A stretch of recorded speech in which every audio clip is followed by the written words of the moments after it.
Hi everyone, this is Cyber here. I'm here today to bring you a different kind of video. I haven't talked about this game at all probably. Last year, I am very interested in what this game's going to be like. So I went out and find all the info, all the video, all the info I can find about it, and I want to put it in one video because people make several different videos. And I just want to put all the info right in the same spot so you can find all the info that is out there. And as more info comes out, I will make probably another big video, especially when the beta drops, more info about it. So without further ado, let's go and find out what exactly is Last Year, the game. In Last Year, 5 players play as a group of stereotypical high school characters, like the jock, the popular girl, and the nerd, and must survive against one player that's playing as the killer. The game starts in Silver Lake Summer Camp. Players will experience a thriller that embraces all the horror movie cliches from classic horror films like Friday the 13th and The Cabin in the Woods. As the students, you'll start alone and in complete darkness, with no weapons or resources. You'll need to find your friends and work together if you expect to survive. Each player has a unique ability, like medic or technician, and each one plays a vital part in helping keep the group alive. Playing as the killer is a completely different experience, and you'll have an array of playable killers to choose from. The element of surprise is the main focus of gameplay. As the killer, you have an ability called Predator Mode, which lets you unspawn and turn invisible if you're not within sight of other players. While invisible, you can move extremely fast to new positions while secretly observing your prey. When you're ready, make the kill.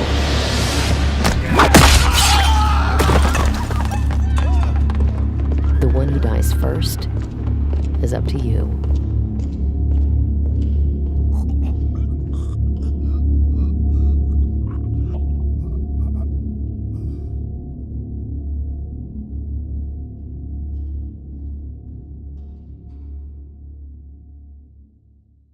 What do you guys think of the game idea? It's kind of like a lot of other ones, but let's move on to the survivors. The first survivor is Chad. His age is 19, height is 6 foot, class is assault, interest is catch stands and bashing nerds. Chad is the captain of the football team and also a representative of being a bully and a party animal. Each character in his last list has a special set of abilities that can help keep the group alive. Chad is assault class and he is able to defend the group and stun the killer with powerful melee attacks. The next survivor we're going to talk about is Troy. His age is 18. His height is 5 feet 5 inches. Class support. Interest is catch stands and nerd bashing. Troy is the support class, and he is best friends and fellow teammates with Chad. He provides additional attacking and combat protection for the team, and also has a secondary ability to lay traps for the killer. The next survivor is Amber. Her age is 17. Her height is 5'10", class is scout, interest is shopping and makeup. Amber is Chad's girlfriend and the most popular girl in school. As the scout, she doesn't have a lot of strengths or attack abilities, but she is extremely fast and able to spot traps and obstacles for other players. And the next survivor is Nick. Age is 15, height is 5'5", class is technician, interest computer hacking and lockpicking. Nick is a computer electricist wizard, and he is the president of the chess club. As the technician class, he is able to pick locks, repair phone lines, and hack the school's computer to help the group stay alive and escape. And the last survivor is Samantha, age 16, height is 5'8", class is medic. Her interest is her pet animals. Samantha is the most unpopular girl at Eastside. She is secretly in love with Chad, but he doesn't even know she exists. She keeps a picture of him in her locker and dreams of the day when he'll finally ask her to the prom. She spends her summer at camp where she learns first and skills that make her the team medic class. Now we're going to move on to the killers. Then the first killer is the slasher. Age 52, height 6'5", class assault, interest cutting stuff. There are 3 killers to choose from, and each killer has different abilities that help you hunt down your victims. The Slasher is a crazed janitor from East Side High. His preferred weapons include machetes, axes, and even chainsaws. He's the strongest and fastest of the killers, and is able to eliminate his victims with melee attacks and laying deadly traps. The next killer is the Giant. Age unknown. Height 6'9". Class heavy. Interest bashing stuff. The Giant is a state convict with a thirst for teenage blood. His abilities include grabbing players and throwing them across the level or against a wall. He's strong and able to take a lot of damage, but he's slower and less agile than the Strangler and Slasher. And the last killer, the Strangler. Age unknown. Height 5'8". Class scout. Interest strangling stuff. The Strangler is a deranged hobo that likes to strangle his victims with his bare hands. As a Strangler, you're able to dash and grab a victim. Once grabbed, you can kidnap the player and drag them away to another location, forcing others to decide whether to come to the rescue or save themselves.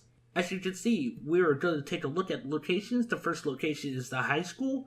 Each location, such as Eastside High School, is loaded with items like tools and weapons that you'll have to challenge for, grab melee weapons from the shop class, help patch in the nurse's office, or build a bomb in the science class. And the next location is the mall, and in the mall, you and your friends will roam the halls as you try to survive the night. It's completed with the arcade, department store, elevators, and secret passages you'll use to hide from or ambush your enemies. The next location we're going to look at is the suburbs. In the suburbs, you explore garages, basements, and tree forts as you look for ways to hide. When playing as the killer, you lurk in the shadows, silently hunting your prey throughout a classic movie neighborhood. And the last location, but not the least, the summer camp. In last year, you sneak and slash your way through 4 classic movie-inspired locations, including Silver Lake Summer Camp. From the moment you start, you'll be on the run and you'll need to use the environment to your advantage if you expect to stay alive. Now we're going to take some look at some gameplay. Get ready.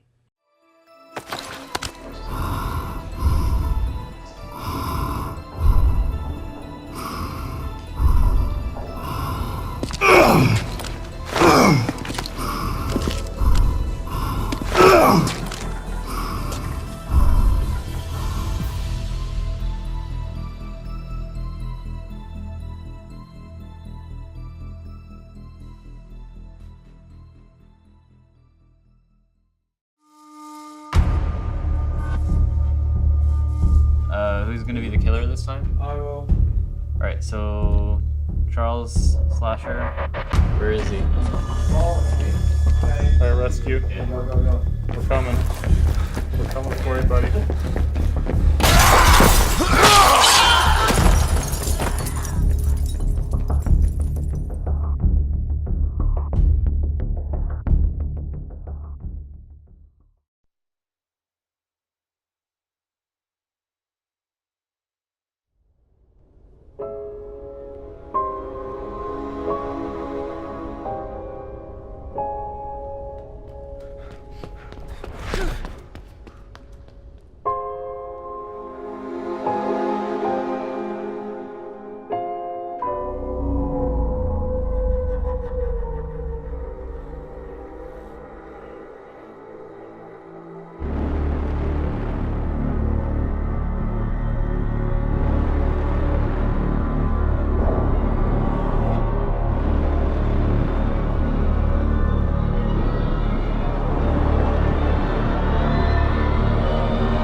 I'm the marketing director on Last Year.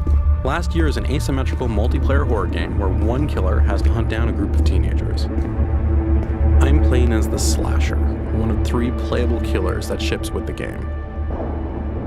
The game is set on Halloween night in 1996.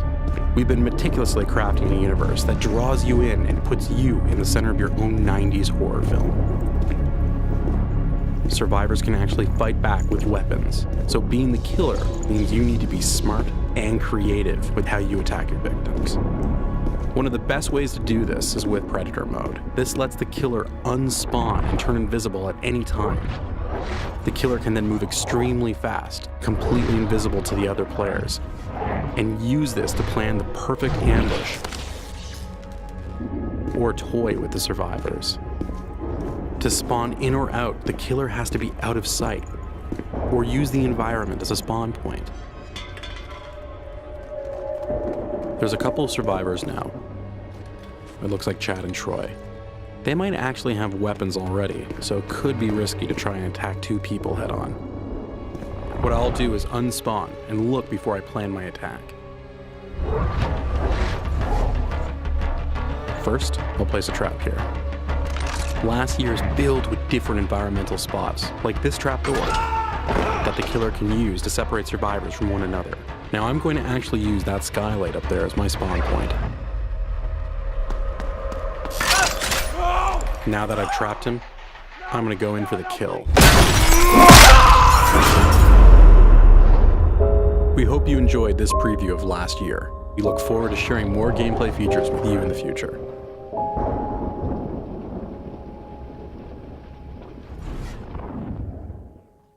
Don't that gameplay look amazing, guys? It just looks so amazing. Now, hopefully, it's exactly how it's going to be. But now we're going to go for some pictures/gifs that they have shown to the backers.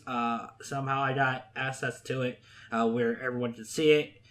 So I will be showing some pictures of like what their character models look like, some other pictures of like the props and stuff, just stuff I think. And there are some gifs to showing off the like the different angles and stuff. Then I'll answer any questions that have been asked that are out there that I can get answers for. And then after that, I will be playing 2 videos. They're pretty long, so that'll make the video pretty long. That they did an interview and answered all these questions and talked about the game. That's why I'm not going into great detail in my video, because most of the stuff you want to know or find out will either be in that video or will be in the description. I'll put all where I got all this info from.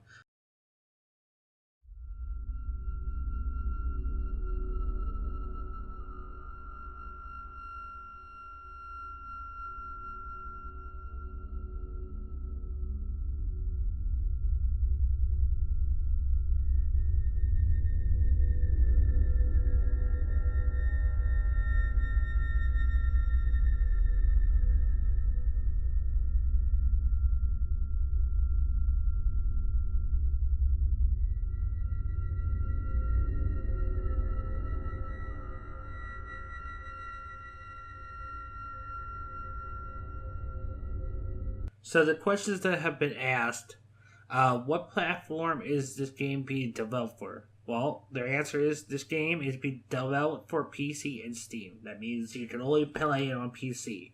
Then someone asked, do you plan on having a Mac Linux console version? Our focus is trading only for the PC platform right now. In the future, we would like to reach out to other platforms, but we are clearly focused on our efforts on making the best possible PC experience.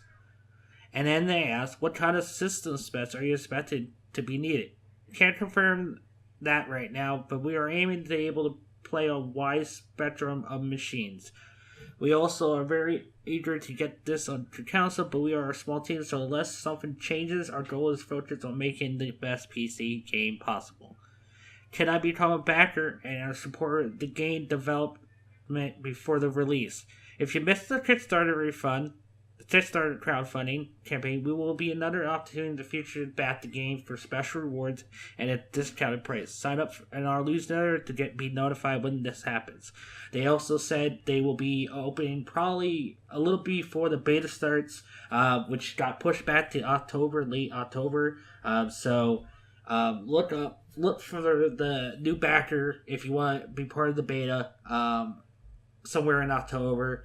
Just keep an eye out for it. Then you'll be able to get into the beta. That's probably when I'll be able to. So I didn't know anything about this game until way after the Kickstarter. They asked, will players spawn together on the map? Survivors always start together as a group, as of now. And then the last question I have is, there a story mode that has forced these characters of different social classes to work together? What brings them all into the story? They all go to the same school, Vera Americana. We do have a loose story, but there is no story mode. So it's just another multiplayer game. Maybe down the line they'll add a single player. Who knows? Anything's possible depending. But I wanted to say I hope you guys enjoyed the video. Make sure you leave a like. Also, get the shit out of the subscribe button. You will see some gameplay. If I get into the beta, I should be able to get into the beta. Should be no issue. I'll probably just buy the game, whatever, because I'll probably end up liking it. Whatever the backer has, pretty much. But onto the video of two interviews they did. I think they're both 50 minutes long. So if you don't want to watch that, just skip. Make sure you leave a like, and I'll see you guys in the next video. All right, see you guys. What is up, ladies and gentlemen? Welcome back to another episode of The Arena. I'm your host, Daily, and I'd like to thank anybody that's returning from our previous Codec episode that we just had and joining us for this awesome stream, which is an interview with the guys over at Elastic Games, creating their new game last year. I've got Kevin, and I don't want to butcher your last name, so it's, how do you pronounce it? It's Scarf, as in what you wear in the winter. Okay. Yeah, it's a very Canadian name. We have Kevin Scarf on the show, who is, you're the marketing director, correct? Yes, I am the marketing director in a eight-person team, so you can imagine our titles are very grandiose. Right. But I am the marketing director of Elastic Games. I'm also the voice in the trailer that we have running up there, which is called our Predator Mode trailer. I've been working on the game for about, I'd say, a year about now. Okay. And we've been doing some really great things at Elastic Games and working on last year. We're very excited about it. Awesome. Well, we are excited to talk about it. There is just a lot of questions around this game and its feature set and all of that. And I know you're not going to be able to answer everything today, and that's okay. But can we first start off by telling us a little bit about the game for anybody who might not be following it and maybe hasn't seen this trailer? Can you kind of just describe to us what the game is and what it's about?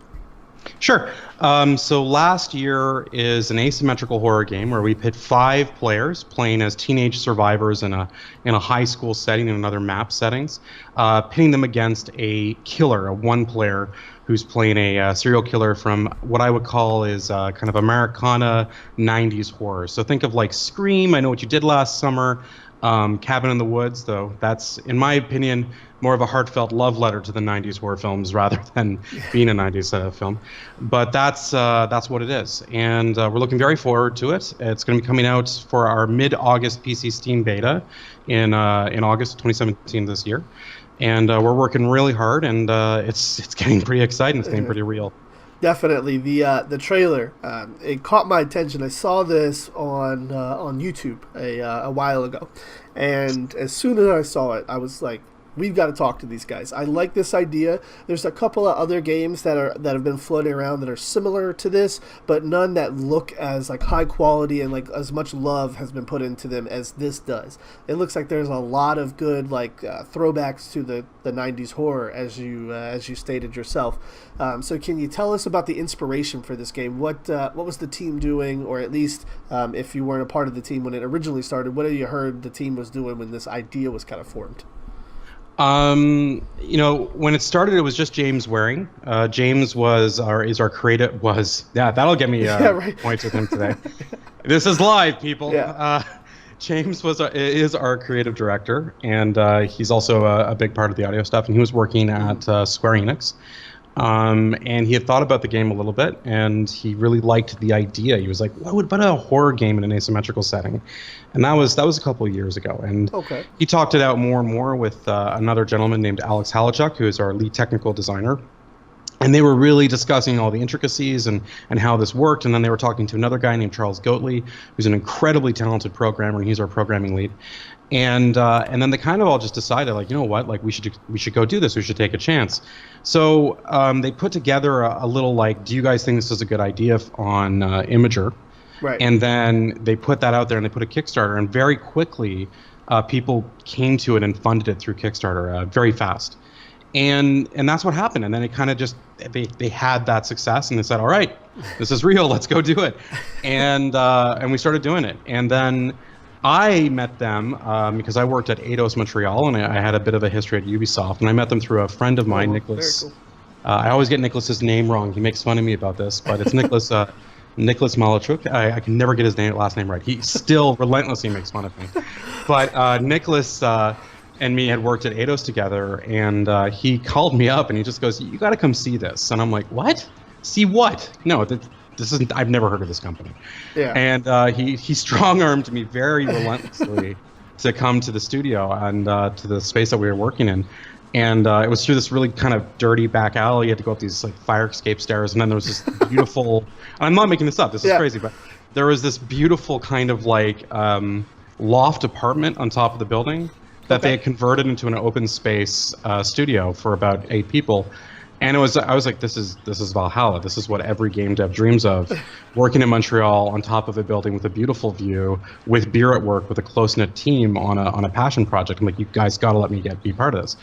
And luckily they seem to like me. They like how fast I talk, and they liked my kind of some of my opinions on marketing. And right away we started doing it. We started working on this crazy thing. And it's really exciting when you're working with a real team and with people with real passion. That's always the best. Right, and I gotta say, just based on some of the trailers and the images here that we have seen, there seems to be a lot of passion in there. So while we're talking about the kind of the premise for the game, can you tell us just a little bit about the survivor set and the killer or serial killer, whatever you guys are calling them, set? What can we expect to see from our survivors and our killers? So the best way to look at it right now is we have 3 killers to choose from during the game. So the first killer that you've seen in the trailer is called the Slasher. The Slasher is a jack of all trades. He's moderately fast. He uses an axe, and he's got a good amount of hit points, and he's a pretty like jack of all trades but master of none kind of class for the person playing the killer. Right. The other 2 killers, which we've covered on our Facebook page, and you're all welcome to go there, is the Giant and the Strangler. The Giant is a massive behemoth. He's my favorite. He basically just uses his hands. He picks people up. He throws them super long distances. He smashes them against walls. He punches his way through barricades. He is just this unstoppable killing machine. So if like 5 people are grouped together saying, our strategy is to stick together, we'll be fine, the Giant shows up and they're like, no, we're not fine. This is bad. You chose the Giant for this game. And then it just goes to hell very quick. Right. And the Strangler is a character where you throw a chain, and he's very fast, he's very sneaky, and you can throw a chain kind of like Scorpion and drag someone to you and choke you to death in the shadows and stuff. And we really enjoy that. And his kind of MO is about separating people, isolating one individual, and then moving on to the next individual. As for our survivors, or teenagers as we sometimes call them, there is Chad, Samantha, Amber, Nick, and Troy. They're all characters that are based off of tropes from the traditional movies. Right. So the popular girl, the jock, the outsider, the nerd, the everyman. And these characters are really fun to play, and they play a little bit to their classes in some way. Like Nick is more the tech kind of guy, and he's a little bit smart. And he uses this rat to get stuff, which we love. And we haven't shown that yet. We're not gonna show the rat till we have that perfect. And then Chad is your typical jock who uses like a baseball bat, and he's fighting off the guy. But at the same time, even though everyone plays different ways, it's really exciting to see kind of when we're doing playtesting, to see new players kind of come up with new strategies. Like one of my favorite was that Troy and Chad were using 2 baseball bats on the Giant. So they're trying to beat the Giant to death. They're like, we got him. And then the Giant grabbed Troy and threw him across the room. And then Chad's there like, oh no. And the player who's playing Nick takes a Molotov cocktail, throws it into the room, closes the door to the classroom, and barricades the room. So everyone's trapped in this burning hellfire. That's great. And we're like, well, that won the match. And then, of course, the person playing the Giant just smashed his way through the door on fire. And I'm like, now it got worse. Now you made him a flaming Giant. That's not gonna go over well. So these kind of things are really fun, and we're really looking forward to it. That's awesome. It sounds like some of these early playtestings are creating some of these awesome situations. Now, will something that's a little different that maybe you don't see in every game like this is your survivors can actually fight back, your teenagers. Yeah. Where did that concept come from? I mean, you see a lot of games that do this asymmetrical thing. Usually the team that has to get by has to rely on like cunning or sneaking and that kind of thing. Yours can fight back. What was the inspiration for letting these teenagers be able to actually combat their killer? Well, the inspiration for us was just watching things like even Friday 13th, watching people grab a weapon and go, okay, I can fight back. Okay. I can get out of this. I got a gun. I got a baseball bat, and then watching that just go terribly wrong. And another part of it is like, Scream. I think that's one of the classic ones where, the person's like, okay, I'm on the phone. I just need to pick up a butcher knife. I'm going to be fine. And then the killer comes out from somewhere she's not expecting. It's like, just run. So for us, it's really about hitting that mix of stealth and being clever and sneaky, and then also at times turning the tables. And for the killer, my personal opinion is that if there's no chance of the killer losing, other than running the clock out, if the killer can get killed, there's tension on the killer's side. I got to be careful. I gotta plan this out. I gotta try to cut these people off and isolate them in corners and things like that. And that's really exciting because it adds another layer to the killer, and it makes them be a little bit more tactical, be a little bit more methodical. And then when you do get that person isolated, the satisfaction. Right. You know that you've done it right. You played your trap, and it's gonna play into your hands. Okay. Well, now that we kind of know the premise of the game and we know a little bit about each side, I want to talk about kind of the current state where you guys are at. So you have some very interesting, very like 90s maps planned. You've got a school, which we're showing off here in the little gameplay demo of the Predator mode. But can you tell us a little bit about some of the places we'll be visiting? I've heard there's a mall, and what else? What else can we expect? Okay, well, what I'll do first is I'll explain Predator mode because that's something that that's a very different kind of game feature from what other people have seen. Okay. So one of the things that I should tell you guys is that for starters, Predator mode, you can't attack anyone in Predator mode. So you can't interact with the survivors when you're in this ethereal killer state. 1. 2, you can't spawn right in front of someone or right behind them. You have to be out of sight. And that means no one can see you. That's to simulate that kind of wonderful thing we've seen in horror movies where the killer's one step ahead and pops out of a closet or drops himself. Okay. And it doesn't just have to be in a side room. We have these things that we like to call ambush points. And you can see that in our Predator mode trailer where he falls from the skylight. Right. And it allows for these really crazy dynamic moments where you just like fall from something or come out from under the dock or something like that, and the survivors are just like, oh god, get really kind of terrified, and people scatter, and that's what it's about. And during Predator mode you can place traps. As you've seen, we've showed our first trap, which is the floor trap already. Yep. You can put that around. I will not confirm if there are more traps at this point, sorry guys. Wink wink, nudge nudge, because that might hint at something else. But going from there, Predator mode essentially is the equalizer, because in our game survivors can fight back, and they can create strategies, and they can use the environment. Now, environments, we have the high school, which we've already shown part of the high school in our trailer, which is the entrance, which is what we like to call it. And yes, that is in-game map gameplay. That's alpha map. We actually are doing a little bit of a better job right now in our next pass. Awesome. So that's not finalized. I actually had to fight our environmental artists to use this. I said, guys, it's ready to go. And they're like, no, we can make it better. I'm like, stop shining the rock. It needs to be shown. So we got it to that point, and it's fine. So we do have the high school. There's going to be 3 maps based around the high school. We have what's called the mall. We haven't shown that yet. We're not going to talk too much about that. And I can't confirm how many maps are in the mall, but it's a very large and fun zone. And we have what we call also the suburbs. Which is kind of based on Americana, Wes Craven meets Steven Spielberg kind of thing. And that one's really fun because it's big and it's small, and it's big and it's small. So you get these really small spaces and houses, and then these really big wide streets. And then we've looked at a few others. There's been some talk about doing like a mountain retreat or a campground, but we're still kind of working on the specifics of that. So that one's still a little bit open. All right, so kind of describe to me, if you can, what my gameplay is going to be like if I'm a survivor. So let's say we're playing on this this high school map, and the game just started. What is my objective, and how do I, as a teenager, what's my objective here? Is it just to survive and kill the killer, or is it to escape the high school? What's kind of going on here? Okay, so one of the key things is that if you escape as a group, so the more people escape together, the more points the survivors get, Okay. and that can be kind of applied to our back end stuff. And I'm not going to get too much into that at this Of course point. not. So there are incentives to work as a team, but at the same time, you might not want to go back and save that person. You might be Right. like, you know what, Chad, you left me last round in that closet to die. This round, you're on your own. Good luck with the flaming giant in the gym there. I'm going out the door. And you bolt to get your points and just Right. get to the next round. What you do is you choose your survivor, your teenager. You then kind of based on that, you can choose your class, and then you get into the game. And from there, it's really about working as a team to either escape the map, or to kill the killer, and then get some more time to escape the map. And that's how it works.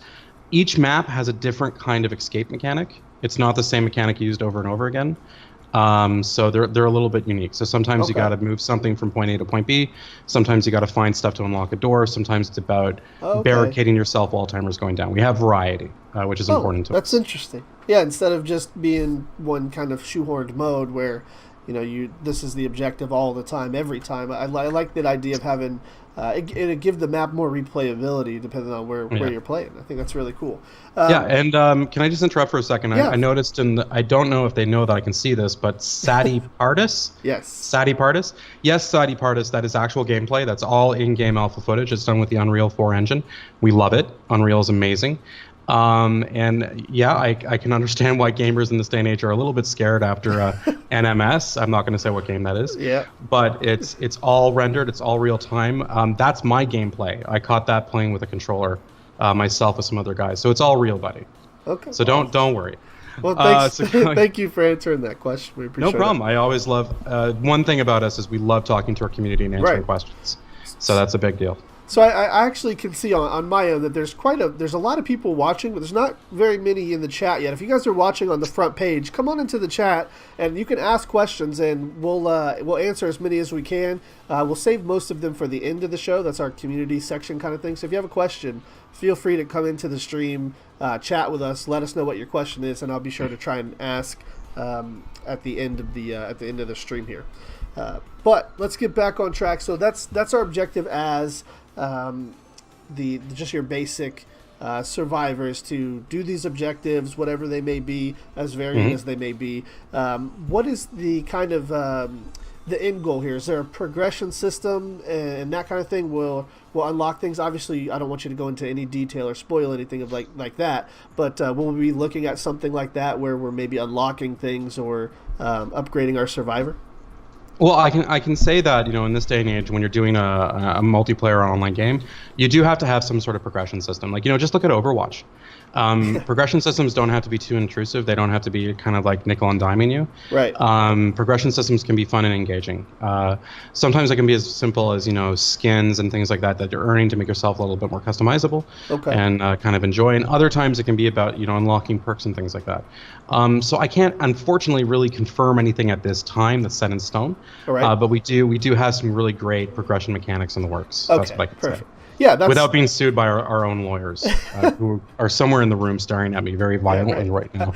That's no problem. That's all we need to know. This show's very spoiler free. We just want a general idea of what we're getting. That's the the thing is, when you have a game as awesome as this, obviously people want to know everything as soon as possible, and we just want to kind of give them a little bit of taste, a little idea of what we're going for. So a progression system sounds good. However you guys choose to do it, I'm sure it'll be handled with care.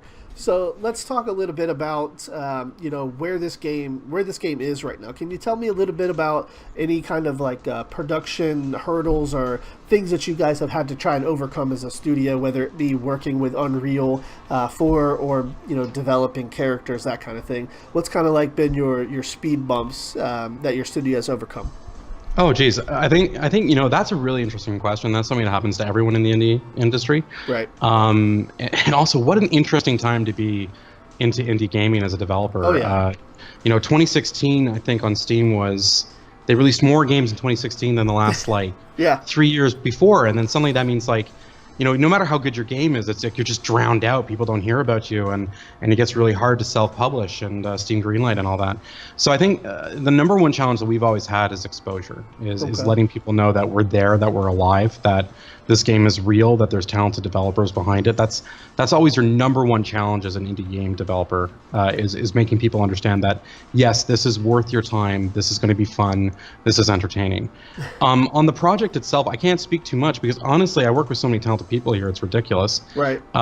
So and I'm a marketing director, saying something like, we had problems with the Unreal Engine. Like, I don't know how to code.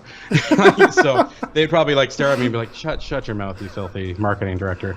But the truth is that we've had just nothing but awesome experiences working with Unreal. Like, you can see the results just on the level stuff that we have.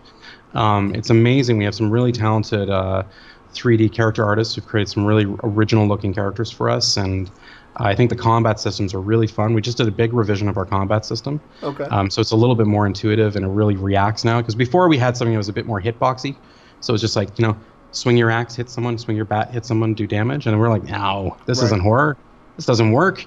So we added this thing that's a bit more like hit the guy in the side and he goes flying to the left. There's a bit more physics to it. So when it's a lighter character, like Samantha with the baseball bat, it's like bam, and you hit it. But if the giant throws you, you're really going to feel that impact and see it happening. And to Davik, 1130, if you're talking about PAX East, we will not be at PAX East. We are an indie studio without money. And by that I mean we do have money, but we have put every nickel, dime, and dollar directly into development. So we'd love to be at PAX East. We're big fans of Penny Arcade and those guys, but we won't be there. Maybe we'll be able to get to PAX West. That would be nice. But we won't be there at PAX East this year. Okay. So just to confirm that, I've had that question I think about a bazillion times by email. So I would assume so. I'm sure there's a lot of people who are ready to get their hands on this on a demo. Which that's, as you said, it's August, right? Yeah, it's mid-August for beta. Okay. And people just get really, really excited, and people want to see more footage, and we're working really hard. But for us, it's always about quality. Yeah. There was a very large gap between our last video and this video with the alpha footage, and a lot of people are like, "What happened? Did you go quiet? Were you not working?" It's like, no, we were working very hard. We don't show anything unless we're happy with the quality of it. Okay. And I joke with some of the guys in the studio, but I mean this. We're very much from the Blizzard Entertainment school of development. If we don't need to show something, we won't show it.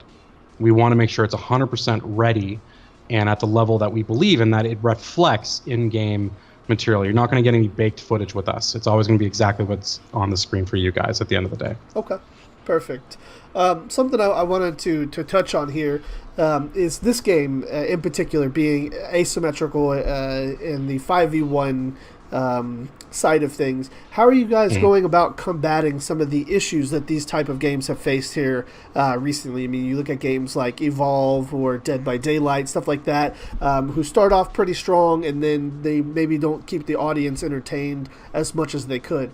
This game seems to have all of the premise to do it correctly. What are you guys doing to make sure that everything is done there? Are you having play testers come in? Are you listening to fan feedback after this beta and switching up stuff that way? How are you guys making sure that this game doesn't fall into one of those traps? Well, for starters, I think the number one thing you have to do is be reactive. Like you need to listen to your community, whether it's in the beta or post-launch. So you need to know when people are telling you, hey, we got a big problem here, servers aren't loading properly, or hey guys, I understand that you guys were on a tight budget and you're doing peer-to-peer, but this region's having a lot of problems. We have really bad internet connections here. Can you have dedicated servers?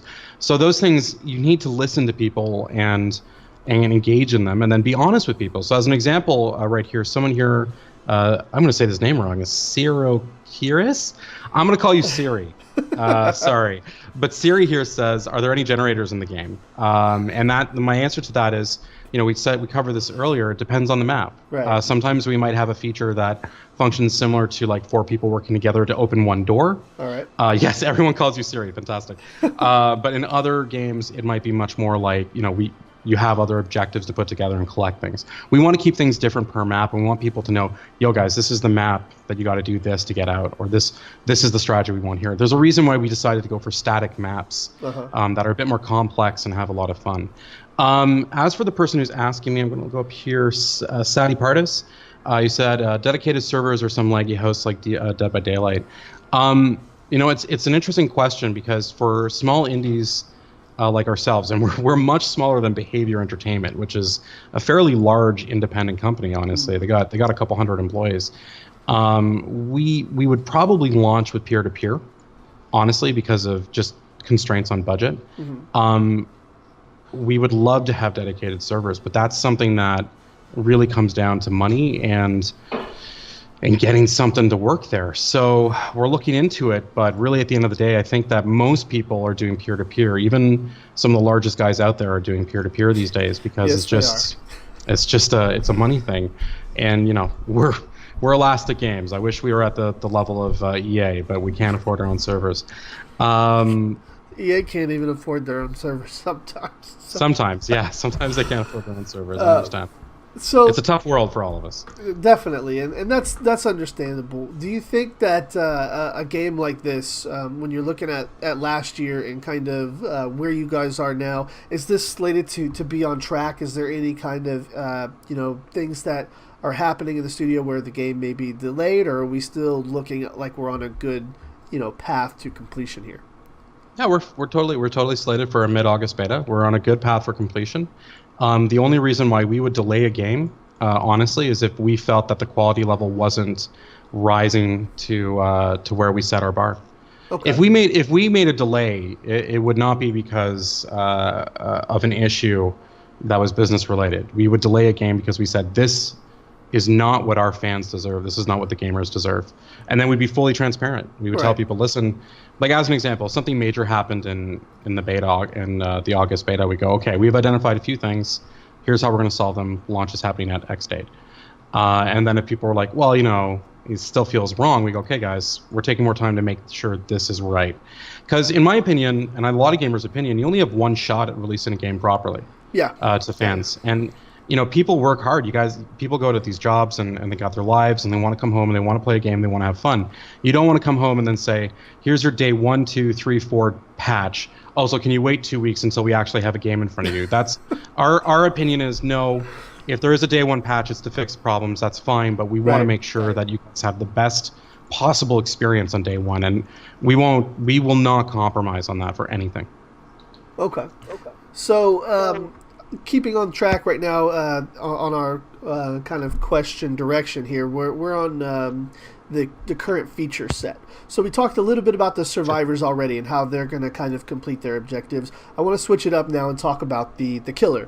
What kind of things am I going to have at my disposal as a killer in this current feature set that you can talk about? As you said we're going to have some traps, and there may or may not be more. But what about like the abilities and weapons that these characters are going to have? You said the slasher starts out with an axe. Can you tell us what the giant starts out with, and what was the other one? Sure. So the giant, the slasher, and the strangler all have specific presets. So the giant uses his hands. He's just a behemoth, so he can tear down doors and throw people. The slasher uses an axe. And then the strangler uses a chain and a little knife that he kind of like slashes at you with. Okay. But usually he'll use a chain to pull you to him and strangle you.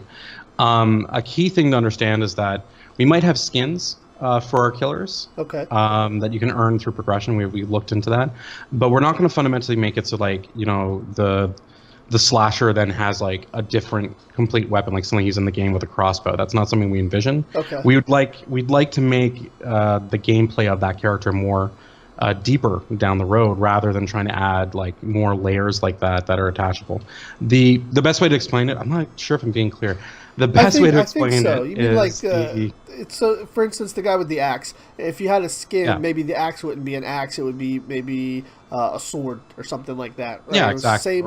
Same general. It would type be on of fire. Okay. So, like one of the things we talked about was the strangler. How cool would it be if there was a skin for the strangler where he threw the chain, but it was on fire, and we're like, yes. Like a ghost. Yeah, like Let's not don't tell Marvel. But maybe it'll be like purple fire, and we can say it's plasma. I don't know. There you go. But these are the kind of things that we were talking about as jokes and stuff like that. I do want to answer a few of the questions that I'm seeing here in the right ahead. So I'm going to go here fast, guys. Sorry for the delay there. So Dravik 1130. Right now we do have something that's going to be called the Last Chance backing round. We're working on it. We haven't announced anything yet because we're still trying to fine-tune some stuff. There's some conversations going on with some other things that we don't want to really reveal at the moment. So we're just trying to make sure that we're getting the best offer for people who are new, who want to back us now that they've heard about the game, versus allowing our old backers a chance to get something else or to change things around if they're like, hey, you know what, I want to go higher or lower or whatever. Peanut butter 12. That's always great to say. That rolls off the tongue. Is the game going to be balanced as possible, or will it lean towards a certain side? The game is balanced. I can tell you, I've heard some concerns. I've seen people say, wow, that Predator mode looks overpowered. Yeah, no. I can tell you it's not overpowered. The Predator mode is the equalizer. Okay. It allows the killer to move very quickly if there's a strategy by the survivors to split up. Right. It also allows the killer to get an advantage over them at certain times. But survivors always have the ability to fight back. They always have the ability to get away. So it is very balanced. I'm very excited. I can't wait to get this in you guys' hands so you guys can get a taste for how fun this thing is. Sadi Padras again. Dedicated servers, I understand. Once again, it really does come down to finances, and we're an incredibly small company compared to Behavior or even Friday 13th with IllFonic. I think IllFonic's like 30 people. I'm not 100% sure. And even some of the other guys like Overwatch, Blizzard, they got Activision money. They could buy a small country. So when it comes to that, like we would probably, I'm guessing that it's going to be peer-to-peer at first, and then if we're very successful, then yes, I can imagine us trying to get servers going. Maybe if we get lucky and we strike some sort of distribution deal or something, we can get servers going. But I think that's something that we'd have to look at. And I'm sorry here, Nation Fusion, Clayton. I'm going to just quickly go through here. I don't want to. No, go right ahead. Dark Angel 55. That's an interesting name. There's an X there. What are you doing? You're trying to throw me off here, man? That's great. I'm glad to hear that you're a fan of last year. I'm really excited for Friday 13th. Actually, I think that Jason game is great. It's a wonderful golden era of horror games right now. Seeing games like Dead by Daylight and Friday 13th in the last year, some of the other ones coming out, seeing like the new Resident Evil. Man, it's fantastic for us guys who've been in the dark ages of horror for so long. It's so fun to see so many great games coming back to this market and this genre. Really, really excited for it overall. And also, just to answer Peanut Butter's question now, he said, can the killers get trapped in their own traps? So what I can confirm there is nothing. I confirm nothing. I will say that our next gameplay trailer that will come up at some point in the future that I will not say will cover some of those questions. Okay. So anyways, let's get back onto the interview here. Sorry about that. No problem. It's good to take a break and take some fan questions. Sorry. So I think what we'll do is we'll take fan questions at the end. I'm sorry. I'm an ADD kid. I can go all over the place very quick. It's all good. So to answer your question with killers, it's really about that. With survivors, it's about your class, but it's also about kind of like unlocking stuff and customization. Okay. So it really is about, like, if you're the medic, there's really cool options for you to become more powerful in that role and to do more things than just heal people, and that's really important to us. I can't get too much into it at this point, but we really do have some exciting stuff to show you guys in the future. Will the survivors, will they be having to acquire their weapons throughout the map, or will they start similar to the killer with a basic weapon? At the moment, what we play tested is that they acquire their items very early on. Okay. So they choose their class and then they pick it up within the first, 30 seconds. But I can't really get too much into it. That's something that comes down to balance, and I think we'll probably be testing that out in our beta. And then going, okay, does that work? Does not work? Because that's something that's very simple to change, to be honest. Okay. So we've looked into that, but there'll be more information on that kind of stuff down the road. Okay, no problem there. Next up, I'd like to ask, with this beta coming out, will there be options for players who maybe cannot or don't have the best connection to play with bots as either the survivors or the killer? Oh, for like AI? Yeah. Yeah, that I'm not going to say anything about. I have no. AI is incredibly complex. I think that's something that we would be more than happy to look into, but that's very hard to confirm. Okay. It takes a lot of time. You got to really be careful with it. Yeah, so I think at this point, I think it would be safe to assume that we're dedicated towards making the best player versus player experience. And then hopefully, if this is a very big success, we'd look into adding AI offline bots down the road. No problem. A question that's popping up here in the chat, will there be VR support? VR support, that's something that we're looking into, but I have no comment past that. Okay. So I want to switch up just a little bit here. We're getting towards the end of the interview, and I want to talk about the future of the game. So we talked a little bit about this via email, and you don't want to comment too much about what's down the road, but there are some things going on that we actually kind of just spoke about that I'd like to elaborate on. So you said the game is going to go, is it going back up on Kickstarter? Is it currently on Kickstarter? You mentioned a last chance round or something of that nature. Oh yeah, I can explain that. So we successfully closed our Kickstarter back in about, I think, 2014. Okay. So we're near the end of that. So we've already closed our Kickstarter. So at the moment, there's no way to back the game. And we successfully raised the money that got us to the point that we're at right now. All right. And then we worked with other organizations, a wonderful organization in Montreal called the CMF, the Canadian Media Fund. Yeah. That helps indie projects and Canadian games put money into our project. And they've really been a great backer, and they've been a big support for us as well. And what we're looking into in the future is to have something that we've called the Last Chance backing round, and that'll be like a one-time kind of event for people who are new to the game, who've just heard about it, and they'll have a chance to basically get some of the same options as some of our backers have had. Okay. And at the same time, we're going to probably offer something new to our backers as well, or at least give them the chance to increase kind of where they're at. So we have some people who only put money into the game and didn't copy, or people put, they got one copy, but they might want to get the digital art book, and we might open that up to them. But that's something that we're still looking at. That we want to make sure it's balanced and it's good, and that the things that we're offering there are really great and substantial to gamers, that it's worth it. Okay, very cool. Next on this topic of the future of last year, will this game be one to go into like early access on Steam? Are you going to spend some time there, or are you working straight to with this beta, then going into your final version? Sorry, just 1 second. What is going on my computer? Oh no. Sorry, okay. My monitor turned off there for a second. I had to kick it back on.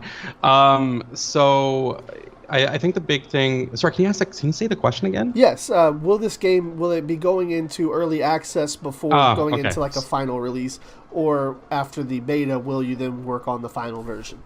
No, after the beta, we'd most likely work on the final version. An early release system is something that we're not too keen on. Okay. I think also with this kind of game, it doesn't make too much sense to us for early access. And it really is about, you do a limited beta, you might do another limited beta if you feel the need for it, and then you should hit release. Myself as a gamer, I think early access is something that works really well with survival open world games like Conan Exiles, right? Or like Ark Survival. I've never really understood the benefits of early access to player versus player games or strategy games. It's kind of like, really, early access for that stuff? I'm a little head scratching there. So for us, betas are kind of more the path that we'd want to go on. And I think it's also better for our community and for gamers, because we get more data that helps us build a stronger game for the release, and then everyone else gets a really good glimpse at the game, a nice vertical slice, and then they also get to get excited. It's like playing a demo, and then really making your decision from there. And I'm that 90s kind of era gamer where I love demos over early access systems. So that's just me, though. Right. Yeah. No, I completely understand. Same here. I definitely I shudder every time I get a review copy of a game that's in early access that doesn't need to be there. So I definitely feel you on that. Well, yeah. At the same time, there's some great early access games, and there's some games really that without early access they never would have got made. And I think that's something to keep in mind. Is I think that early access is something that is great, but it's not for everyone. And I think that when you're an indie developer, you got to choose the best path for not only yourself and your project, but also the best path for the gamers that you want to be engaged with your game with. So we just, at the moment, we don't see too many benefits to early access for our fans and backers. That could change. That's always a possibility, but I don't see us doing that at this point. So my final question here on the future of the game, and feel free to dodge or avoid this one if you have to. It's completely understandable. But how far are we looking at in the future for support for this game? Once it's released, are we looking at like some good content drops throughout the rest of the year, with that kind of thing, or is this going to be a game like when it's out and you guys have everything done, it's moving on to the next project? Yes. Yes. No, I'm joking. I'm just joking. That's just a joke. That's always a good answer. I'm always wondering what an interview would be like on a live stream if the guy just said yes the whole time. That would be horrifying. But to answer your question there, yeah, we will have some very strong support for the game. We plan on having a minimum of a year of post-release support. Okay. With our current model, and I don't think there's a problem with that. No. As for content drops and free LCs and those kind of things, I think that's a little too early to discuss at the moment. I think that's something I think we all kind of expect it at this point, and you just have to look at games like Overwatch and The Witcher 3. I think if you're really going to look at guys who've shown the whole industry how to get it done right, I think those two guys have done that. Like Overwatch has got this great back-end system where you can earn stuff with in-game currency that's really fun, and it's not in your face, and it's not trying to put its hand in your wallet every day. And then they add new characters, and it's really great.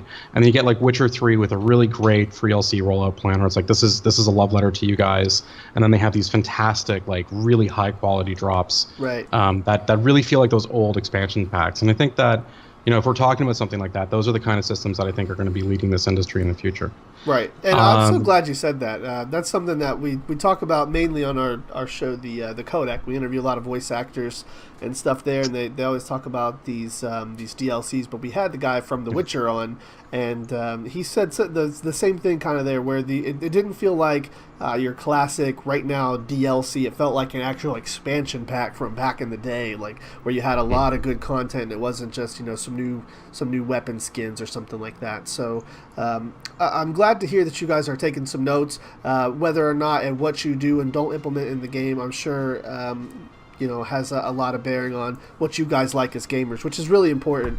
And it doesn't feel at all like this game is being greedy or something like that, like you've seen with no offense to the studio, but Evolve felt very, very greedy up front. You only got a couple of things with your paid $60 game, and then everything else was DLC here and DLC that, and pre-order bonus this, pre-order bonus that. It's good to see that you guys are taking some notes on what does and doesn't work in the industry. Well, I think it's also important for us, people to understand where sometimes these ideas come from. Like, I think, like as an example with Evolve, at the time when they were in development, there was a general understanding that if something was a cosmetic, which is the industry term, which is like a skin or a painted thing, that it's okay to put it up for sale because people can choose to buy it. But then, at the time, there's this kind of like negative swing towards DLC that happened, and then they hit the market and they go, here's our DLC, it should be fine. No one's going to get upset about cosmetics. And then suddenly all these people are like, we're angry, and they have pitchforks. And you're like, what? But it's just cosmetics. And I think that's a key thing to understand, is that there's really not many developers out there who go out and go, how can I take more money out of someone without giving anything? That doesn't happen. That doesn't go into anyone's head. Like, usually it's really a conversation of, man, that would be really cool if we did this and we gave more to people on top of the great product. Okay. And I think at the end of the day, it comes down to gamers deciding what they like and don't like and voting with your wallets, and that's the way you should go about it. There you go. Yeah, but I'm going to answer a few of the questions. Yeah, that wraps it up for us, man. We're all in the community questions now, so if you guys have any, now's the time to submit them. We'll let Kevin go through and pick the ones that he can answer. And so if you have questions, come on in and send them in. Sure, no problem. So Peanut Butter 12, when you're a survivor and you die, is there a way to come back? Tommy Jarvis mechanic, specifically from Friday the 13th. That's an interesting thing. We don't have any mechanic like that, like with Tommy Jarvis. That's what I can say. I'm not even sure what that is. I'm going to have to look into that. Dark Angel 55, you say that it's more of a 90s horror, but it feels like a bit like an 80s as well. 80s horror movies like Slumber Party Massacre, good one. Do you feel like you'll change the feel more to 80s and 90s?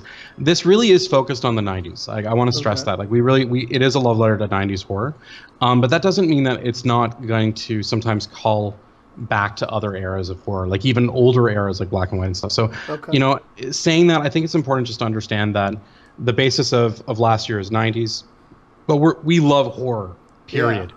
So if you see some references to Cabin in the Woods, don't be surprised, you know, like that kind of stuff. So marker 07, people get mad about cosmetics. Yes, I have been in a situation where I have received emails at past companies I will not name, from gamers where the death threats have been issued over cosmetic item. I refuse. You must give me this gold rifle or else I will find you. You know, and I've always personally, the way I handle it when I get emails like that is I picture it in the voice of Liam Neeson from Taken. And, you know, it's like, I will find you. And I just kind of giggle and move on. But, you know, it's really important to us as a company that we give you guys the best experience and the best quality stuff.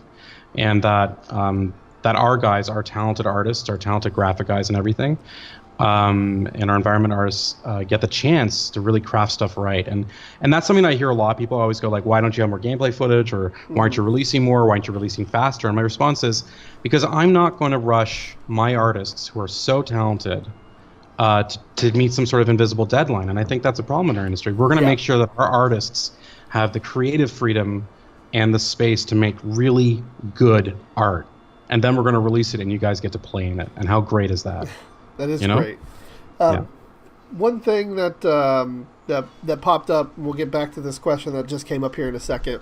I actually scrolled over through in our feature set portion. Is can you describe the lore of the game for us a little bit? Can you tell us, is this you know, a connected world, or is it going to be more of like an individualized basis? Like, do our survivors live in a world? Are these killers in this world, or is it more just segmented for this gameplay? So we do have a lore behind the game. I'm not going to get too much into it right now. Right, just tell us what you can. It's what I can tell you right now is that I'll tell you about the title last year and what that means. Last year is a play on words. It's their last year in school. It's their last senior year. It's the last summer, and then it's also their last year alive. And it's just kind of a play on that kind of concept. And you know, like, I know what you did last summer, Scream, Cabin in the Woods, you know, Evil Dead, like those kind of things. It's just that play of that really kind of fun stuff there, and that's what it's meant to be.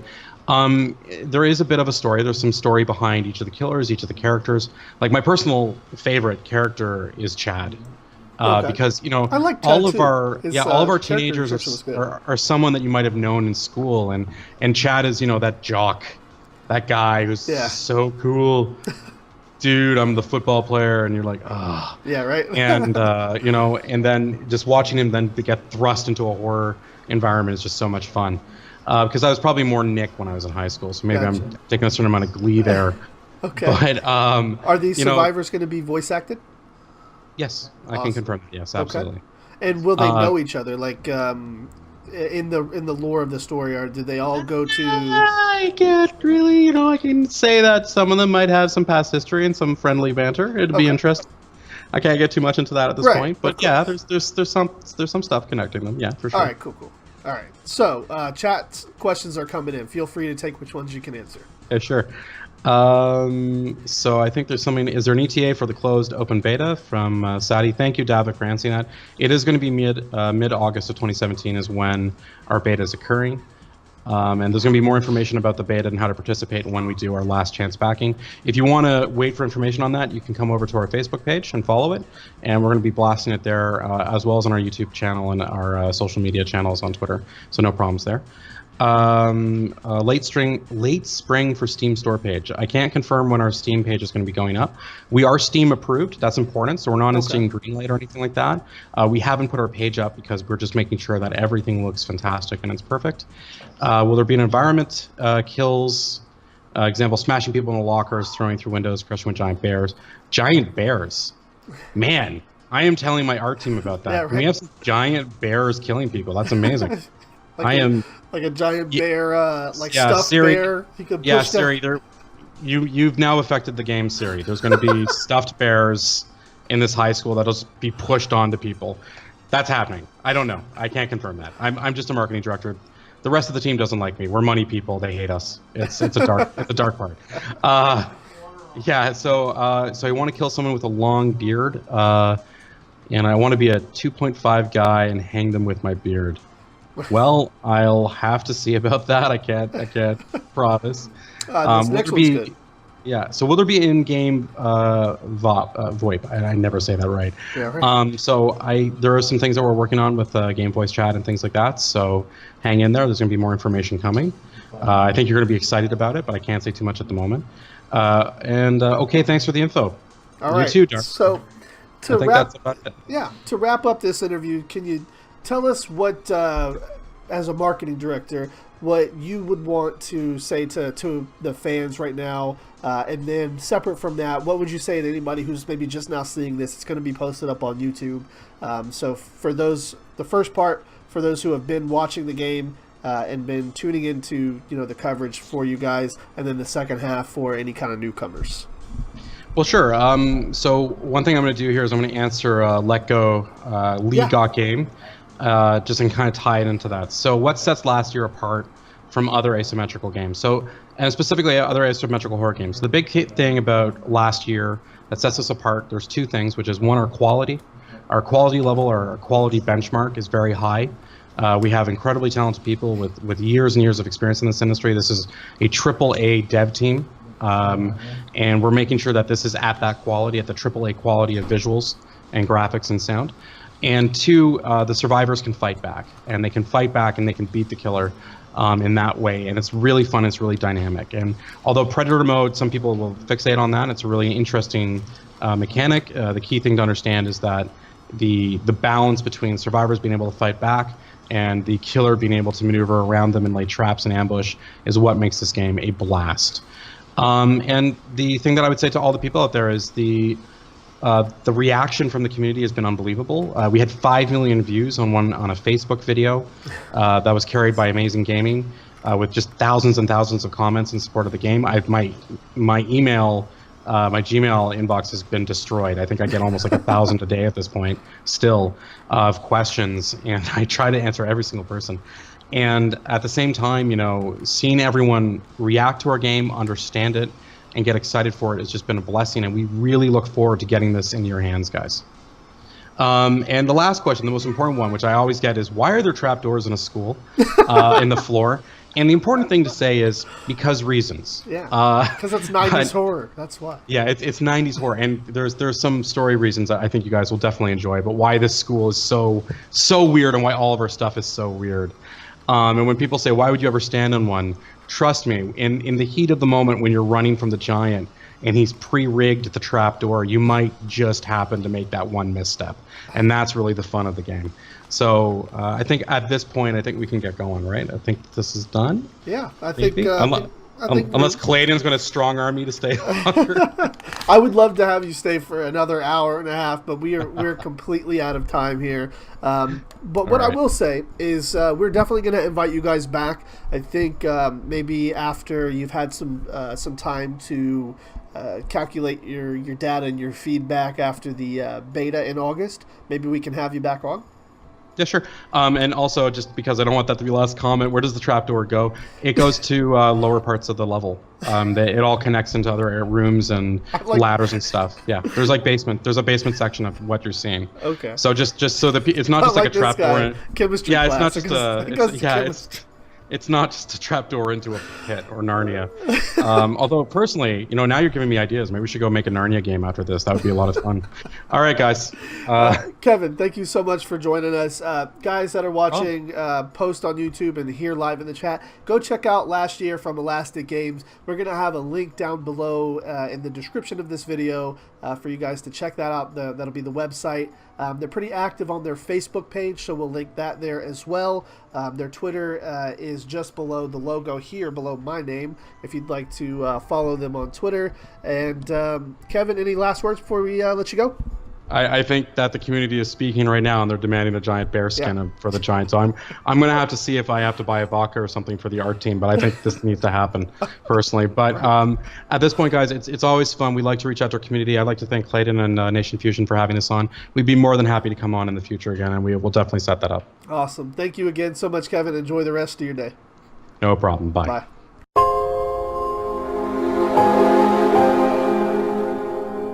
Hello, everybody, and welcome to the Derek Ruby Show. I am your host, the previously mentioned Mr. Ruby. Today, we're going to do something a little bit different on the show. We're going to do an interview about last year, the game. All right, everybody, we have a special guest today. He's the Director of Marketing for Elastic Games and a representative of last year, the game, Kevin Scarf.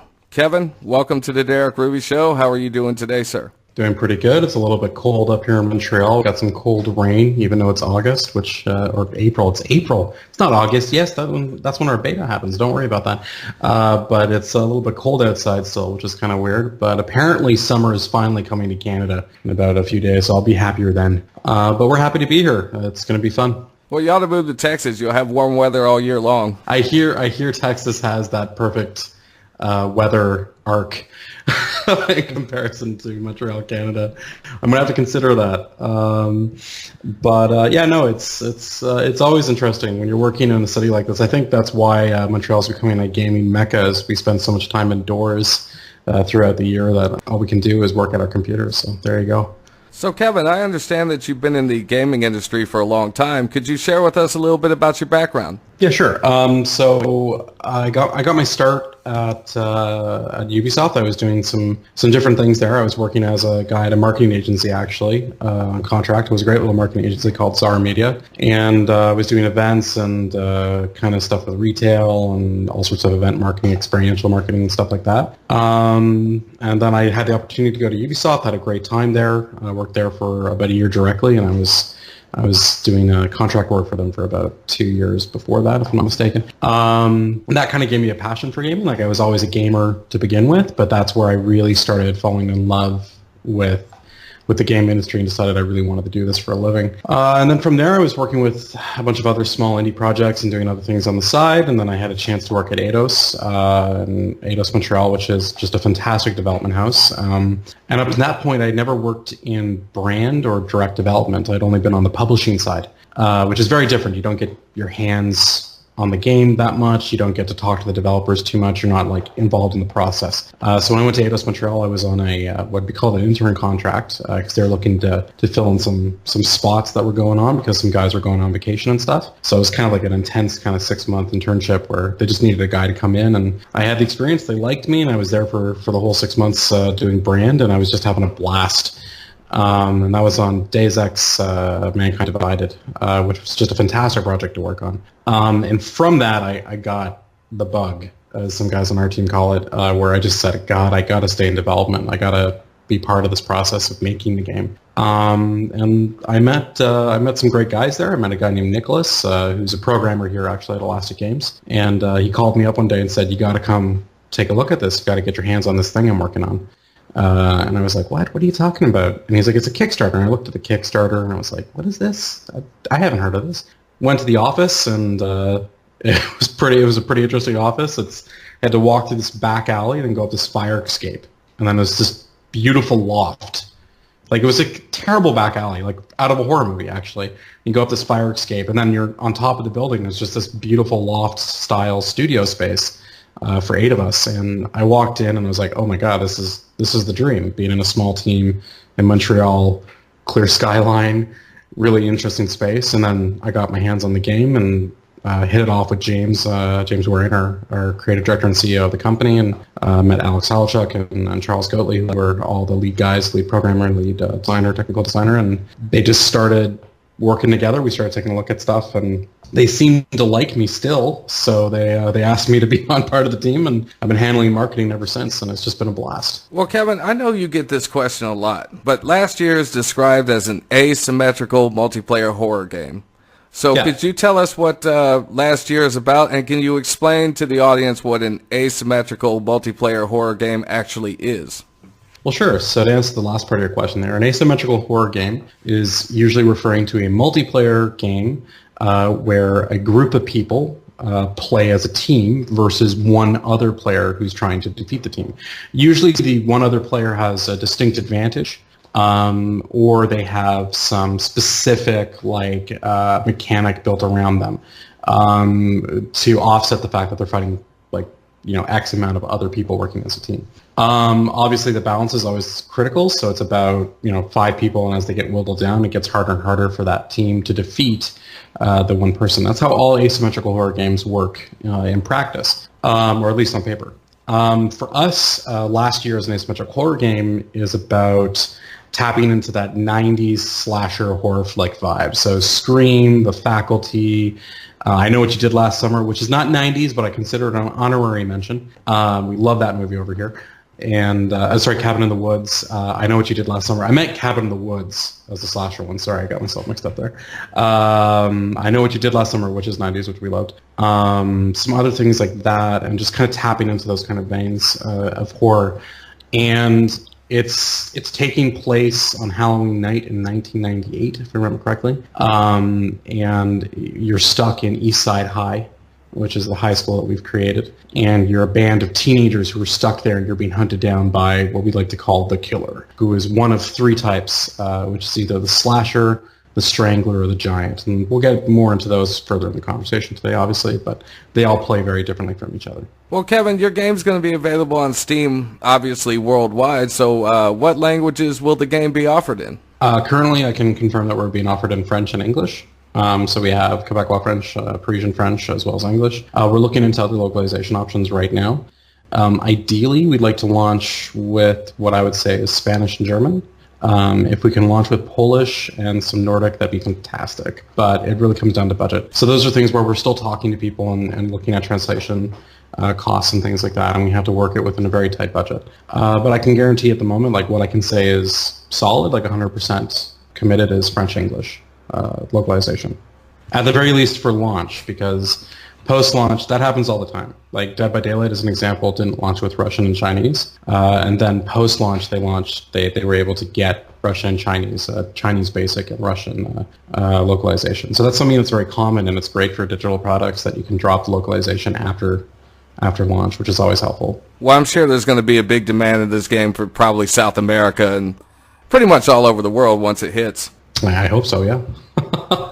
But yeah, we do have quite a few people from Brazil sending us emails asking about the game, and there seems to be a strong contingent of people from Mexico. We've had a lot of people from Spain, not South America, but obviously in Europe, and I've been getting quite a few questions from Russia as well as Poland. So there's strong interest across the board, and we're happy to try to help give them support. Well, since you guys don't have a ready-made fan base like Nightmare on Elm Street, Superman, Spider-Man, Terminator, etc., how hard is it to get your own intellectual property off the ground from scratch with the marketing, and is that a big gamble? I don't think it's a gamble. I think it's more like having freedom. Honestly, it's one of the weird things. I think sometimes people get hung up on the idea that there's some sort of like good bad, like it's bad to do your own IP, it's good to have other people's IP. My response to that is there's pros and cons. So the pro to having established IP is that sometimes you have built-in numbers, eyeballs get on it really fast. The other pro to it is that there's kind of specific guidelines and rules that you can follow. The universe is pre-set up. But the con there is that you don't have a lot of creative freedom. It can be very difficult for you to navigate through it. And even sometimes the best intentions can go wrong there. There are, of course, exceptions to this rule, examples of really great companies and publishers in the game industry who've taken established IPs and I think have done great games with them. I think Shadow of War by WB is a fantastic example of that, of taking the Lord of the Rings IP and then doing really interesting stuff and doing that whole thing where it's the Nemesis system and everything like that. I think they've done just great work taking an established IP, staying true to it, and then doing something new within it. For us, doing a new IP as an indie is always a plus, and then being allowed to have that creative freedom. Like, come on, like how many people get a chance to create their own horror universe and then throw in things and mix it up? Not many. So we get to have a lot of fun with this, and I think that fun's going to translate to a really great game. Yeah, having a passion for your project and having your gloves just taken off to do what you want always really stands out when somebody makes anything. Yeah, definitely. The kid gloves are not on with us, the training gloves.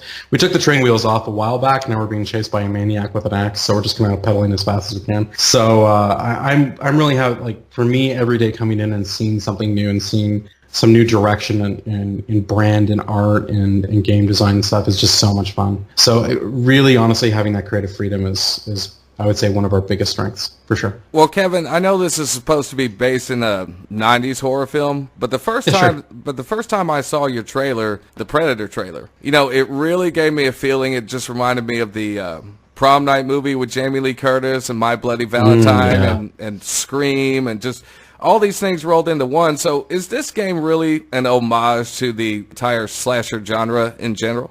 Well, like we are definitely giving a homage to like that Americana, that kind of feeling of 90s horror. But at the same time, like once again, because we have that IP freedom, and it ties back to the earlier conversation, we can really go wherever we want. So if we really feel strong about tapping into kind of Carrie as an example, or tapping into that feeling of Nightmare on Elm Street or that kind of stuff, like that's something that we can do, and we're having a blast with it. Another nice thing about it, honestly, is that you're unchained. So, we can take things, we can take ideas and be like, how do you last yearify that? How do you make that work within our universe? And that's just a blast. There's lots of horror movies with examples of gigantic big brutes that kill people, But in last year, the giant is really our giant. And then making him work within the confines of last year has been so much fun. He's my favorite killer to play as, honestly, in the game right now. Well, obviously you're a big horror fan, Kevin. So what was your favorite horror movie growing up as a child? So if I was to think about that off the top of my head, probably I have some interesting memories of those things. I won't get too deep into them, but right off the bat, I would say, and it's going to sound strange, but I would say probably Alien. That was one where I was out with a bunch of friends. We were young kids. We were doing a big sleepover party birthday.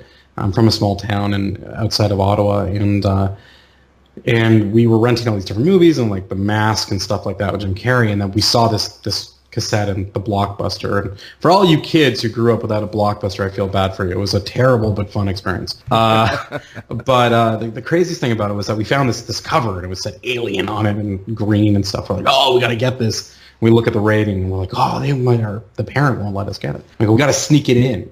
So we snuck it in. We had like 10 movies. We had like the X-Men cartoon series for rent, and we had like this other stuff, and then we had like Alien slid in there. And the teller, the cashier at the Blockbuster, didn't say anything.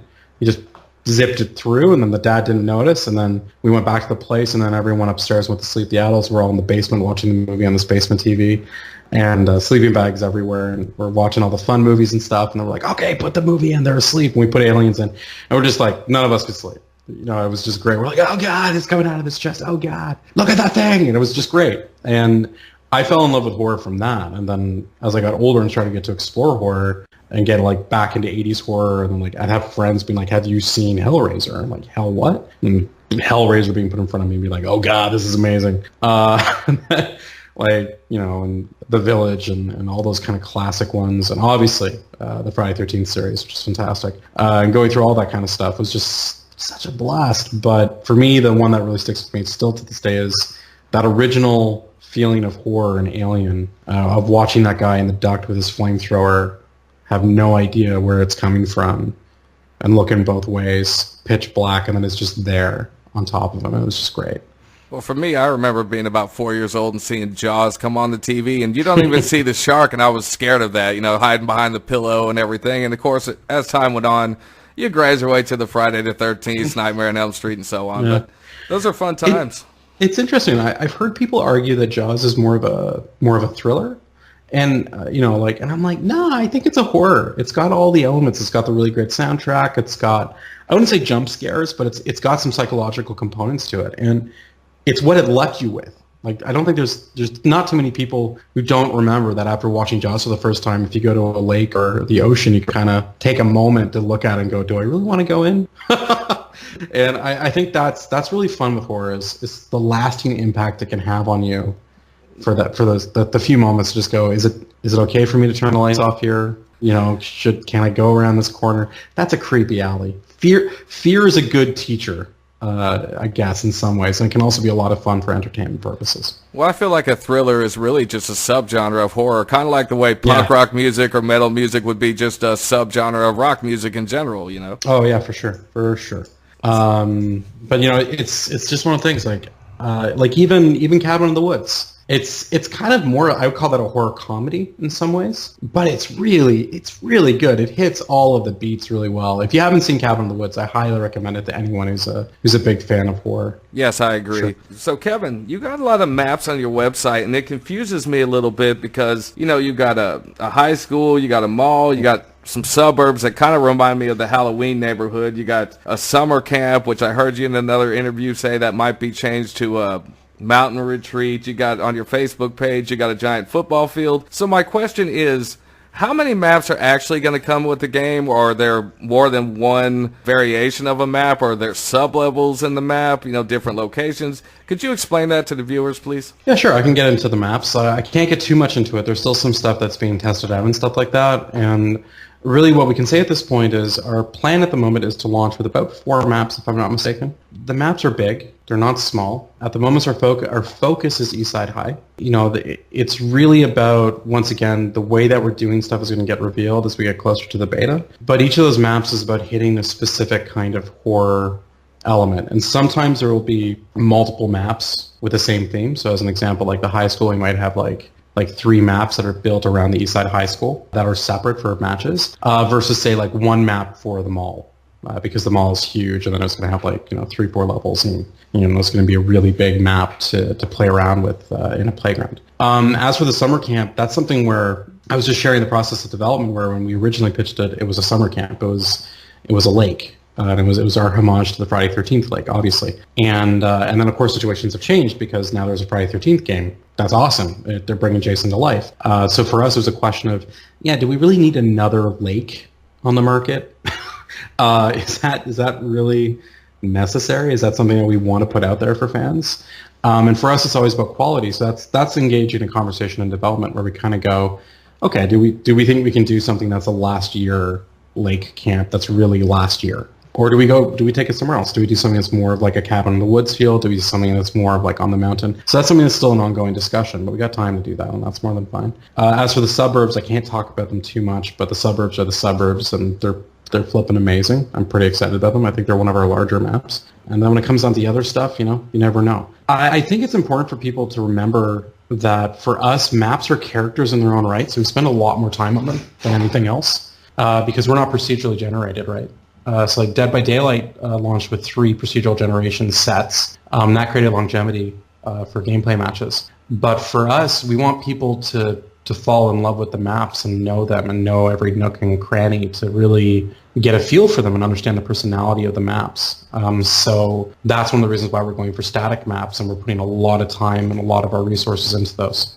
We look forward to seeing everyone really get in touch with their inner East Side High freshmen when they get into those maps, because they're going to be a blast. So chat me up on the character design a little bit. So say a character like Amber or the Slasher or the Giant or any of the characters in your game, how long does it take to go from a piece of paper and a concept idea to get polished and put into your game where you go, yes, this is what we want? Does it take 2 months, 3 months? How long does that take? It's very organic. That's one of the things that I think is the hardest thing for people to understand about the game industry. And I'm talking broadly. I'm not going to give specifics on our game. But our philosophy is it's done when it's done. We're very much from the Blizzard school of entertainment. So, which I know if anyone follows Blizzard games, when Blizzard says the release date, when people are like, when are you going to release the game? Blizzard's like, when it's done, when it's reached our quality bar, when we've signed off on it, and not before then. And for us, that's the same process. Sometimes certain things have just clicked. Like Nick, the nerd, he just clicked. He clicked really fast. We knew exactly what we wanted out of him. But the Strangler, as an example, and the Slasher, they've gone through a very organic process where there's been lots and lots of variations on them, and we've done lots and lots of tests. So, it's one of those things. Now, in terms of just broad speaking about the industry, I think it usually comes down to the quality of the work being done, the engineer working in, how many people you have working. We're a very small team, like even by indie standards. We got 6-8 core guys, and then we got some contractors on the side. But at the end of the day, like a character model, in my opinion, it shouldn't be taking longer than 2 months. When you're doing it right, animations can take a little bit of time depending on what engine and system you're using. But really, at the end of the day, when you're doing it right, in my opinion, time isn't the issue.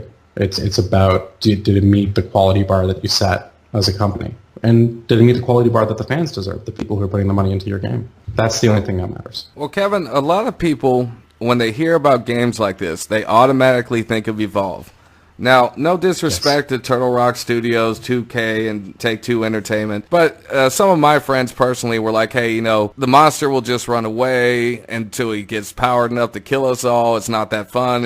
It's very unbalanced. And then, of course, the issues with the DLC. So could you tell people out there how last year is not going to be like Evolve? Well, first off, you know, if we're going to talk about Evolve, I think there's a big conversation to have there. Evolve is, in my opinion, I actually really enjoyed Evolve for a lot of the stuff. I think for Evolve, one of the things that happened was that the balancing of the game was very difficult. They had this very tug-of-war balance system. So it was really about, like, the first half, you're hunting the monster, and then the second half, the monster's hunting you.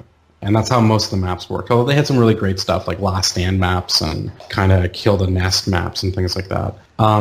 For us, I think that the key thing is you want to have different kinds of game modes. You want to have different kinds of objectives each map. You don't want the same thing every map, which has been important for us. And then you want to have good balance, and Predator mode is a big part of that. Right from the get-go, the killer is pretty much always as powerful as he's going to be throughout a match. And the survivors, though they can get more and more powerful, Predator mode is an equalizer. It's not an overpower. I know there are people who are concerned about that, who've said that online and stuff, but really for us, Predator mode gives the killer the freedom to really study the survivors, what tactics they're using, what they're holding. And then from there, he can plan how to split the party, take advantage of when teams of people have to split up, find ways to use the environment to his advantage, and then make really, really quick retreats. One of the key things to remember about Predator mode is that you can't just go in and out in front of someone or behind someone. You have to be out of sight, so no survivor can see you, and you have to be a certain distance as well. So, you know, you have to be careful how to use it. It's also using a cooldown timer.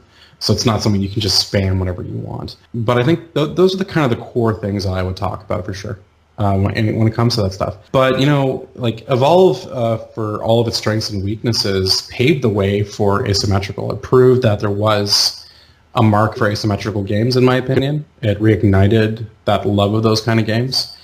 And I think there was some unfortunate, I don't even know if I would call it unfortunate, but it was just, there was definitely some reactions that were puzzling to me. Like, before Evolve came out, everyone got really worked up about the cosmetic market for DLC and Evolve, right? Look at Overwatch. Like, Overwatch now, it's like loot crates, so you level up every match, boom, come buy your skins. Now there's a skin day. You earn more points to get skins and unlock stuff. So I think the market's changed a little bit. I think when it comes to DLC and in-game content and things like that, as game developers, you have to be very aware of the fact that when it's cosmetic, it's fine. When it's balanced, it's fine. But if it turns into pay to win, it's not fine. And that's incredibly important. And yeah, that's pretty much how it goes. Well, I wholeheartedly would agree with you about that. And I do feel like they did pave the way for a lot of games that are coming out today. So is it possible if one person, let's just say two people have the game, and they don't have any friends to play with, and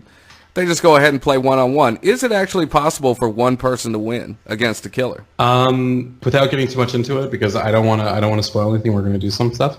Yes, it is possible to win. The last survivor does have the ability to win the match. So basically, it seems like you guys are really going for the spirit of a horror movie. So like you take Halloween, for example, Michael goes around, picks people off one at a time, and a lot of slasher movies do this, where it comes down to them and the main protagonist. So I guess it's fair to say that this game is really trying to simulate that feeling. Yeah, well, like I think the key thing for us is just games are not movies and movies are not games, but they do have similarities. So like really what we're trying to do is capture the atmosphere and then bring you into this world, bring this world to life, and then let you have fun with your friends. Let you have a great experience, and that's really what it's about. You know, I would mention games like, as an example, Verdun is an indie game, fantastic indie game about World War I, and those guys have created like, you know, the insurgency of World War I games. You know, or Battlefield 1, fantastic game, I love it. If you haven't played Battlefield 1, there is nothing like charging someone on horseback, killing them with your sword, and then getting shot by a biplane. That is an experience you cannot have in any other game. It's fantastic. I highly recommend it. But or when you watch a guy running on top of a blimp as it's blowing up, that's great. But Verdun is kind of like the insurgency of World War I games. It's very like one bullet, one kill, use cover, foxholes, jump between no man's land, and I love that game. But they're not trying to create a one-on-one recreation of World War I. It's all about balancing out the difficulty curve and the learning curve for players so that players are having fun. And for us, the most important thing is that people are having fun in the game. So although we're using a horror atmosphere, although we're asymmetrical, fun comes first, because that's what people are here for. So when people are playing your game and they're playing with the teenagers and the killer, is there a time limit to the matches, or does the match end when either the killer wins or the teenagers survive? I can't get too much into that at this time, unfortunately. What I can say is that we're going to be feeling that out in beta. We do have some systems in place, but at the moment we have nothing locked down 100% there. So we've experimented with both ways. We've experimented with a timer, a match timer, and then we've experimented with not having a match timer where it's just objective based. What I can say is that the killer can win by having the killer's way of winning at the moment is called a home run, which is he's killed every single person on the map. The survivors can win by escaping, but sometimes it creates this whole thing where it's like you leave your one friend behind because he screwed you over last match, so you're like, I'm escaping, but fuck you, I'm not coming back for you, which happens a lot. I actually got really upset with our lead programmer who left me behind just the other day in a playtest. He was like, yeah, you remember how you didn't pay for lunch? I'm like, you bastard. It's like I'm holding the door open for him, and he just ran and left me. And then, of course, the Strangler got his hands on me, which was James at the time, and that was the end of it for me. Well, I guess that goes back to the spirit of the horror movie, like I was talking about. You know, in the real movies, people leave people behind all the time. People get picked off one at a time a lot of times. So yeah, and what's really interesting for us is a lot of the time people go in with a plan. They hatch a plan. They go, okay, we're going to stick together. We're going to be a really tight group. Yeah, we're going to stick together. We have all the weapons. And then the giant shows up, and it's run for the hills. And it's like, he chose the giant. This will not work. And then other times where we're like, we'll stick together as a group. There's no way the Strangler can overpower us. And then, you know, you're moving as a group, and then you're like, okay, one of us has to be here, one of us has to be there, and then suddenly you see the chain fly out of the darkness, and the person's getting pulled into the darkness, and you're running after him, and all you hear is the echo of laughter from the Strangler. And it's really about those kind of moments, those great player-driven moments. So what happens when you die? Do you watch the other players till the round's over, or do you go back to a lobby? I can't get into that at this time. You have many weapons on your website, and I noticed you have a shotgun. So do you get a few shots off with that shotgun, or? Yeah, the shotgun is what we call an environmental found weapon. So it's something that's on the map. So it's not tied to class or anything like that. And the shotgun has limited ammo. So once you run out of the ammo, it's out. So as an example, another weapon that we have, which we put on the Facebook, which is the flamethrower, is very similar. You find it on the map. Once you've used up the ammo, it's done. It becomes a very powerful tool at keeping the killer at bay and sometimes winning the match. But once you've used it, it's over. What was interesting is the last match that I played with one of our testers, he actually pointed the shotgun at me and I was the killer, so I ran away. And I didn't know he was out of ammo. So he actually bluffed me, which was awesome. And then that allowed him to escape. So he actually won the match. He was the last guy standing. And he won the match by completely bluffing me because I didn't pull a Clint Eastwood and I didn't say, do you feel lucky? You know? So I didn't go, you punk, you know? Instead I was like, run, I don't want to die. So it's one of those things where it's really, really fun. What we don't want the game to become is like a first-person shooter. That's not the point, right? It's a horror game, so we don't want it to be like Call of Duty or Battlefield or something like that. So, Kevin, if Samantha was to hit Amber with a baseball bat, will Amber get hurt? Is there friendly fire in the game? So at the moment, the way that it works is a survivor cannot kill another survivor with a direct weapon. So baseball bat, shotgun, that kind of stuff, you can't do that. But we have currently in our build some area effect weapons that can kill, that can injure. And we're testing that out. I think the number one problems that people have in gaming is griefers, trolls. That can be a very big pain in the ass. But at the same time, there is something to be said for fun. Like some of my favorite moments in Halo is when your friend throws a sticky grenade and he misses the grunt and it hits you in the back. And then you turn around and go, you mother, and then you blow up, right? So that's something that we're still testing. I think we're going to be going through that very heavily in beta, and really listening to our backers and the people who participate in the last chance backing round to get a feel for what works and doesn't work with the community. So I think it's safe to say at this time that it's something that's organic, basically. That we've tested a few different things, but we're still waiting to see in a big testing environment how it'll work out. Well, I'm very happy that you guys kept trolling in mind, because there's nothing worse, and especially like when we're talking about playing, like when somebody plays a game like Call of Duty or something, and then the guy on your team just shoots you just to do it constantly, Yeah. Oh, I think that what's important is there's a difference between what I would call like happy mistakes that create great stories. Like, you're on your like little motorcycle in Battlefield 1, and you're like running around doing great stuff, and then the tank shoots that's on your team to try to kill something in front of you, and he just mistimed it, so you're just a little too fast, and you blow up with it, and you're like, son of a bitch, That's fun. That's fun friendly fire. That's something that adds story and makes rich gameplay. Not fun friendly fire is exactly as you described it. And when you have trollers, that should be a word. Trollers. Well, you heard it right. You heard it right here. They're worse than trolls. They're trollers. Well, you coined the phrase. You heard it right here, folks. Kevin Scar, trollers. Remember that. Branding. Branding, exactly. Half of branding is usually just a slip of the tongue. But in this case, I would say that when someone's trolling like aggressively or consistently, people are usually pretty fast on the uptick. And when you have a good, robust kind of system to filter those people out, when you're listening to your community, when you can find a way to vet someone and create a verdict and ban, that's what you can do. Unfortunately, honestly, in my opinion, it's very, very difficult to get away from trolling in online games. There's always some element of it. If they're not trolling you through friendly fire, they're trolling you through their mics. If they're not trolling you through their mics, they might be doing something like swatting. If they're not doing that, they're doing something else.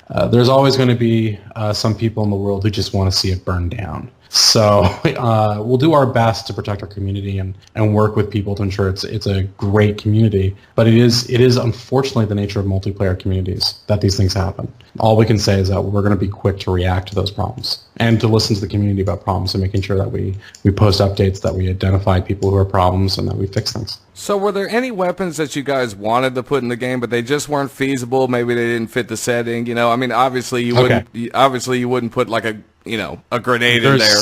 There's a good story here.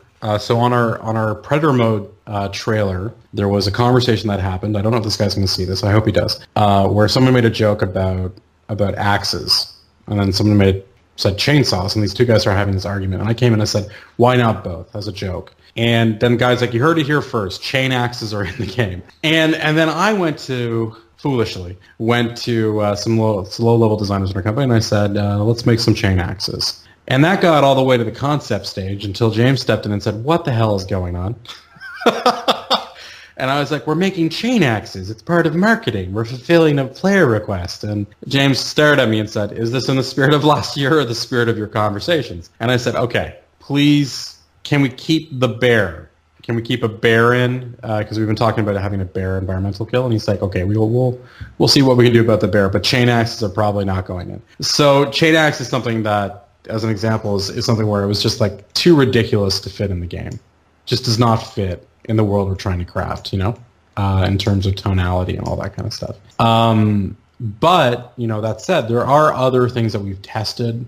I think there was like nunchucks at one point, and there was some like taser darts or something like that, and there's some other things that we were testing out. But there's always things that you test and take a look at and then re-examine. Really, at this point for us, we're just fine-tuning and balancing out the current weapons, and we're going through those over and over and over again to make those as good as possible for the beta. Well, Kevin, my brother Brett, in general, he works a lot. He's got a baby that's a year old, so he doesn't have a lot of time to play games that much. Like right now he's playing the new Zelda, but he's not usually a single-player kind of guy. And him and his friends like to play multiplayer stuff, but a lot of times, sometimes they get a game and they either get bored with it real quick or, they fall out. So what is it about last year that's going to keep players coming back, say, 6 months after launch, 2 years after launch? That's an interesting question. So I think when we're talking about things like longevity or tail, which is the term in marketing, and I hate the term, but it's a term commonly used, it always comes down to what are you doing that's different than the other guys in the industry? And what are you going to do to convince a player to keep coming back, or at least foster a community where someone wants to come back, which is important. And for us, it's the fun factor. It's making sure that the games are fun. It's having a good, robust plan for post-launch content. We want to be releasing maps to our fans, and we're looking at that right now. But I believe our philosophy is to make sure those maps are free, so that we're constantly releasing new content in a steady stream. So there's new maps to engage with. Which is critical for multiplayer games. But I think really, honestly, the big one is just being reactive, listening to your fans, making sure that the updates are coming in, making sure that you're squashing bugs, making sure that when the community has a really great idea, that you adopt it, or at least you give it its chance to shine or test it out. And that for me is the thing. But we've already gotten past the hardest part, which is, do you have a fun game and do you have a good-looking game? And we have a fun, good-looking game. That's Valhalla. That in my opinion is great. And then when you can push that up to the polished shine of a AAA game, then you're really going somewhere great. And that's what we're trying to do. And I think we've achieved that so far. And when it comes to engaging with people who have limited time and you know, what's going to make me keep coming back to that, my response is always the same, which is, if you're having fun, come back to it. If you're not, it's time to move on. As gamers, I think it's important for us all to know that you've invested your time wisely in terms of entertainment, and that there's always choice. It kind of gets into that thing where some people online have been kind of saying stuff like, oh man, when Friday 13th comes out, I'm abandoning Dead by Daylight. Or, nah man, this game looks like crap, I'm sticking with Dead by Daylight, I don't like the Friday 13th guys. And I'm just going to wait till last year comes out. My response is, why not both?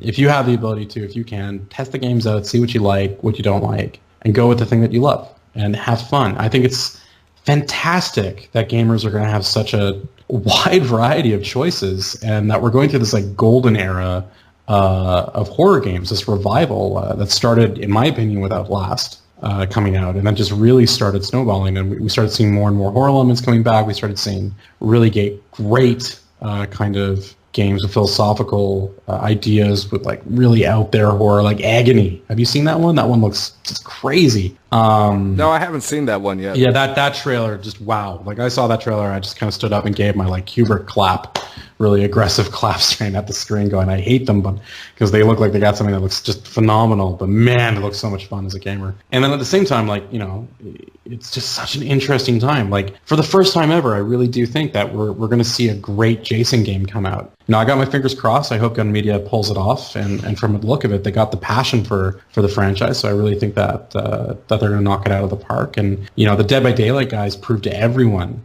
in the industry that asymmetrical horror games can be profitable and can be fun and can have long tails. And they created a really great kind of cat and mouse, hide and seek kind of seesaw game that really played with first-person and third-person perspectives and allowed the person as the killer to feel powerful but still have weaknesses with first-person POV, and then allowed people with third-person, the survivors, to like be sneaky and stuff. When you screw up, you're like, oh man, I really screwed up, you know? I think that stuff is just fantastic. Like, you know, there's so many choices. It's so great. It's the best time ever to be a PC gamer, in my opinion, right now. And you know what? Like, not even 6 years ago, there were articles saying PC gaming is dead. And right now, I'm like, it's never been stronger, in my opinion. Looking at it, it's never been stronger. That's not to say console gaming isn't great, and we'd love to get on console and to engage with those players as well. But like, I really think that PC gaming is in a golden age, and I think console gamers are going to have stronger games because of it. Because when there's strong PC development studios, those studios get really strong in PC development, and then they come over to console and they bring really great stuff with them to console as well. So, you know, look at Naughty Dog, look at any of the other guys who've got CD Projekt Red. Very PC on Witcher 1. Witcher 3 is my favorite console RPG that I've ever purchased. Although I wish I had the mods that some people have online, but it's just crazy. So that's all the stuff that I would say about it. Well, I will say this about your trailer. You know, it does look like it's a lot of fun, but the graphics are tremendous. So it looks like you're onto something. Well, that's our alpha footage. So that's really, like, we actually were debating if that met our quality bar. We were actually talking about not releasing it at that time. We weren't 100% sure we wanted to release it at that quality level. So that's not even, that's not 100% close to where we're going to be at the end. Well, Kevin, my friend... Thank you. Yeah, well, like I said, it does look amazing. I mean, it you know, I saw it. I saw the original trailer, I think a year ago, but when I ran across that on YouTube, I mean, I was just taken aback by it. When you say the original trailer, you're talking about the Kickstarter trailer? Yeah, when I saw the Kickstarter trailer, that concept intrigued me. But then when I saw the Predator trailer, I was just blown away. I was like, man, look at the way that this looks, the feel of it, everything. It's been a long road. Like, you know, when you look at our original Kickstarter trailer, like, you know, we joke about it, but last year is the game that Imager funded. We weren't moving too far. We weren't getting a lot of attention. We did this big post on Imager. I know we did the post on Imager before. Remember that I wasn't with the team at that point, so I might get the story wrong. James might come and correct me in the future.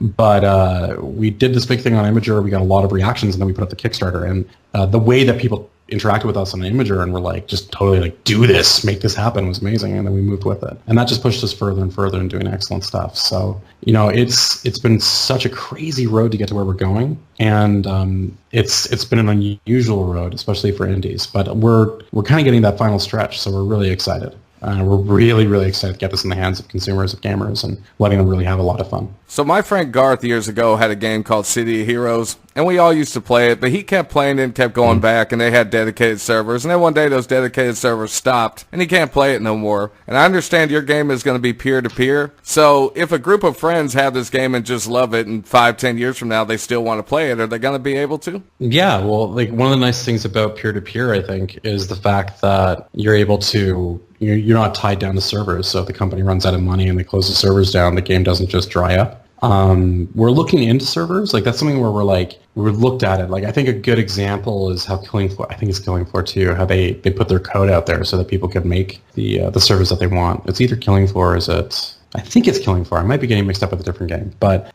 we've looked at possibly getting server stuff set up. But being such a small team, we decided that the best thing to do right now is to make sure that peer-to-peer is working within our budgets. That way we can actually pull off everything and put every penny we can into the quality of the game and how good it runs and everything. And then depending on how successful it is, I think we'll revisit the server thing afterwards. You know, with games like City of Heroes, which was an MMO game, which I loved, Paragon City, we miss you.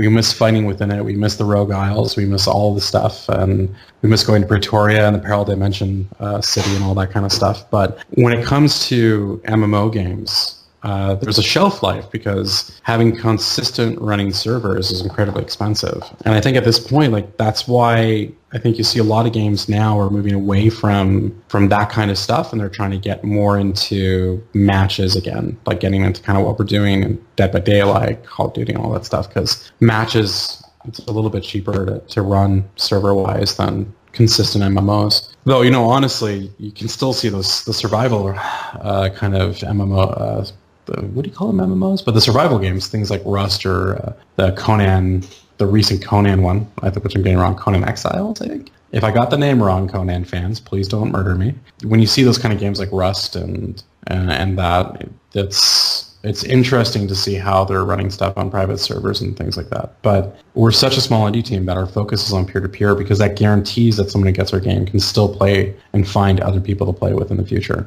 no matter what happens to us. Well, I heard you mention the Nintendo Switch in a previous interview. Is it even is it even possible to port this game to a Nintendo Switch? So I don't really remember the context. I'm trying to remember if I was joking or being serious. But regardless, I think the Nintendo Switch is an interesting console. It definitely has some very interesting features to it. We would have to really look at it, and it's just like the other consoles. It comes down to looking at it, understanding what the specs are, the limitations, and all that jazz. So I can't say if we can get it onto the Switch. I would be surprised. I think we'd have to do a significant downgrade, to be honest. But it's something we're always open to. Like, you know, why wouldn't you want to be on Nintendo's platform? It's a fantastic platform. Why wouldn't you want to be on PS4 or Xbox One? These are all great platforms to be on. They're all great machines, and you know, if it's easier to get your game into the hands of someone on PS4, because in their country PC parts are incredibly expensive, but you know, a console is easy to buy out of country and then just bring in over the border on a car ride, then why wouldn't you want to be on console? So yeah, it's something that we'll look into alongside the other console stuff that we're looking into, because we're getting flooded. I can't even the amount of emails I have to read every day of people just begging me to get this, me as if it's my choice alone, as if it's to get this game. Like I'm a Roman emperor of the past. I could just kind of wave my wand. Yes, let's spend another $1 million on development. It's like, guys, we're indies. We're not EA. We're not Ubisoft. We don't have this kind of money. We wish we do. Help us get that kind of money. But when it comes to console development, it's a very tricky thing. I'm still amazed when I see other indies and Kickstarters that manage to get onto console on very tight budgets. I'm always amazed at it because the process is just so long to go through certification and get the extra engineers and do it right and make sure everything is optimized and all that jazz. But we're looking into doing console. It would probably have to happen after launch unless something dramatically changed. But we would make that jump in a heartbeat. If we could get onto console, it would happen tomorrow. So if the big goal is to eventually get on the console, because obviously based off the game's success, and I believe it will be. Well, I'm going to interrupt you there. It's like, it's that kind of thing. Like, it's not a goal. Like, we have, like, as an example, like, I had this question. Someone said, do you have good keyboard and mouse support? I'm like, absolutely. They're like, oh, no controller support. I'm like, no, we balanced it for controller support too. We had our first focus, what we were funded on and backed by, was Kickstarter fans who wanted this for PC. So that's our first commitment, and that's the commitment that takes precedence over everything else. But we have gotten controller support because there are many PC players who like to play with controllers, and we wanted to make sure that it plays just as good on a controller as it does on a mouse and keyboard. We feel very strongly about that, and that's something that's going to be working right out of the box. And then if we can get to console afterwards, fantastic. We're more than happy to get there. But make no mistake, we will not compromise quality. We won't compromise our timelines and our deliveries to get onto other platforms. We have a commitment to our backers to get onto PC, and that's going to happen. I think the only feasible way, in my opinion, that we would take a breath back if there was some sort of deal or something where someone came forward and said we want to release on all these at the same time, and here's more money to make your game even better. That's the only way I could possibly see that happening. But we're completely, I don't want to get too much into what ifs, but like right now we're 100% committed to making the best possible PC version of our game as possible right now. Well, I'm sure it's going to be a great game because, like I said, the trailer looks amazing. So there have been other indie games that have got distribution from bigger companies to get on the console. So obviously, based off what you just said, I mean, it is a possibility that if a company were to approach you, that maybe in the future that could happen. Well, of course, we're like any other company. Why would you say no to someone who wants to help you out? We're always open to hearing and talking to people, and it's really that simple. It comes down to whatever's put in front of us. Does it benefit the game? And B, does it support the backers? To us, the most important thing is making sure that the backers are covered. They're the ones who got us to where we got. They're the ones who helped us build this company. And they're the ones who helped us get our first project to the point that it's at, to the point that it'll release. The only thing we won't compromise on, honestly, is anything that asks us to take away from the backers. It's not going to happen. Well, you were talking about earlier how horror games are on the rise, and I mean, I agree with you, because we got Outlast 2, a new Resident Evil, a vampire game, Friday the 13th, and of course last year coming out. Why do you think now? Why do you think that is? Do you think before it was a marketing problem, or do you think that it was the AAA companies and the movie studios just not wanting to offend certain groups out there? No, I think it comes in waves. I've heard this argument before where people say that, it's about offending people or not offending people or target groups or this or that. And my opinion has always been the same, which is, well, that's BS. Like, think about Mass Effect Andromeda. Perfect example. A game that I love the Mass Effect series. I am a Mass Effect fanatic. I played all of them. I do too. Oh God, way too much. And like Andromeda, like I know they're getting a lot of shit for their animations and stuff, but I'm still having a blast in it. The combat has never been better. I love the jetpack. I don't know what it is about the jetpack combat, but the jetpack with a shotgun and my Vanguard freaking build, oh my God, I don't even use the switching different like power sets. I'm just like Vanguard, shotgun, shock blast, jetpack, done.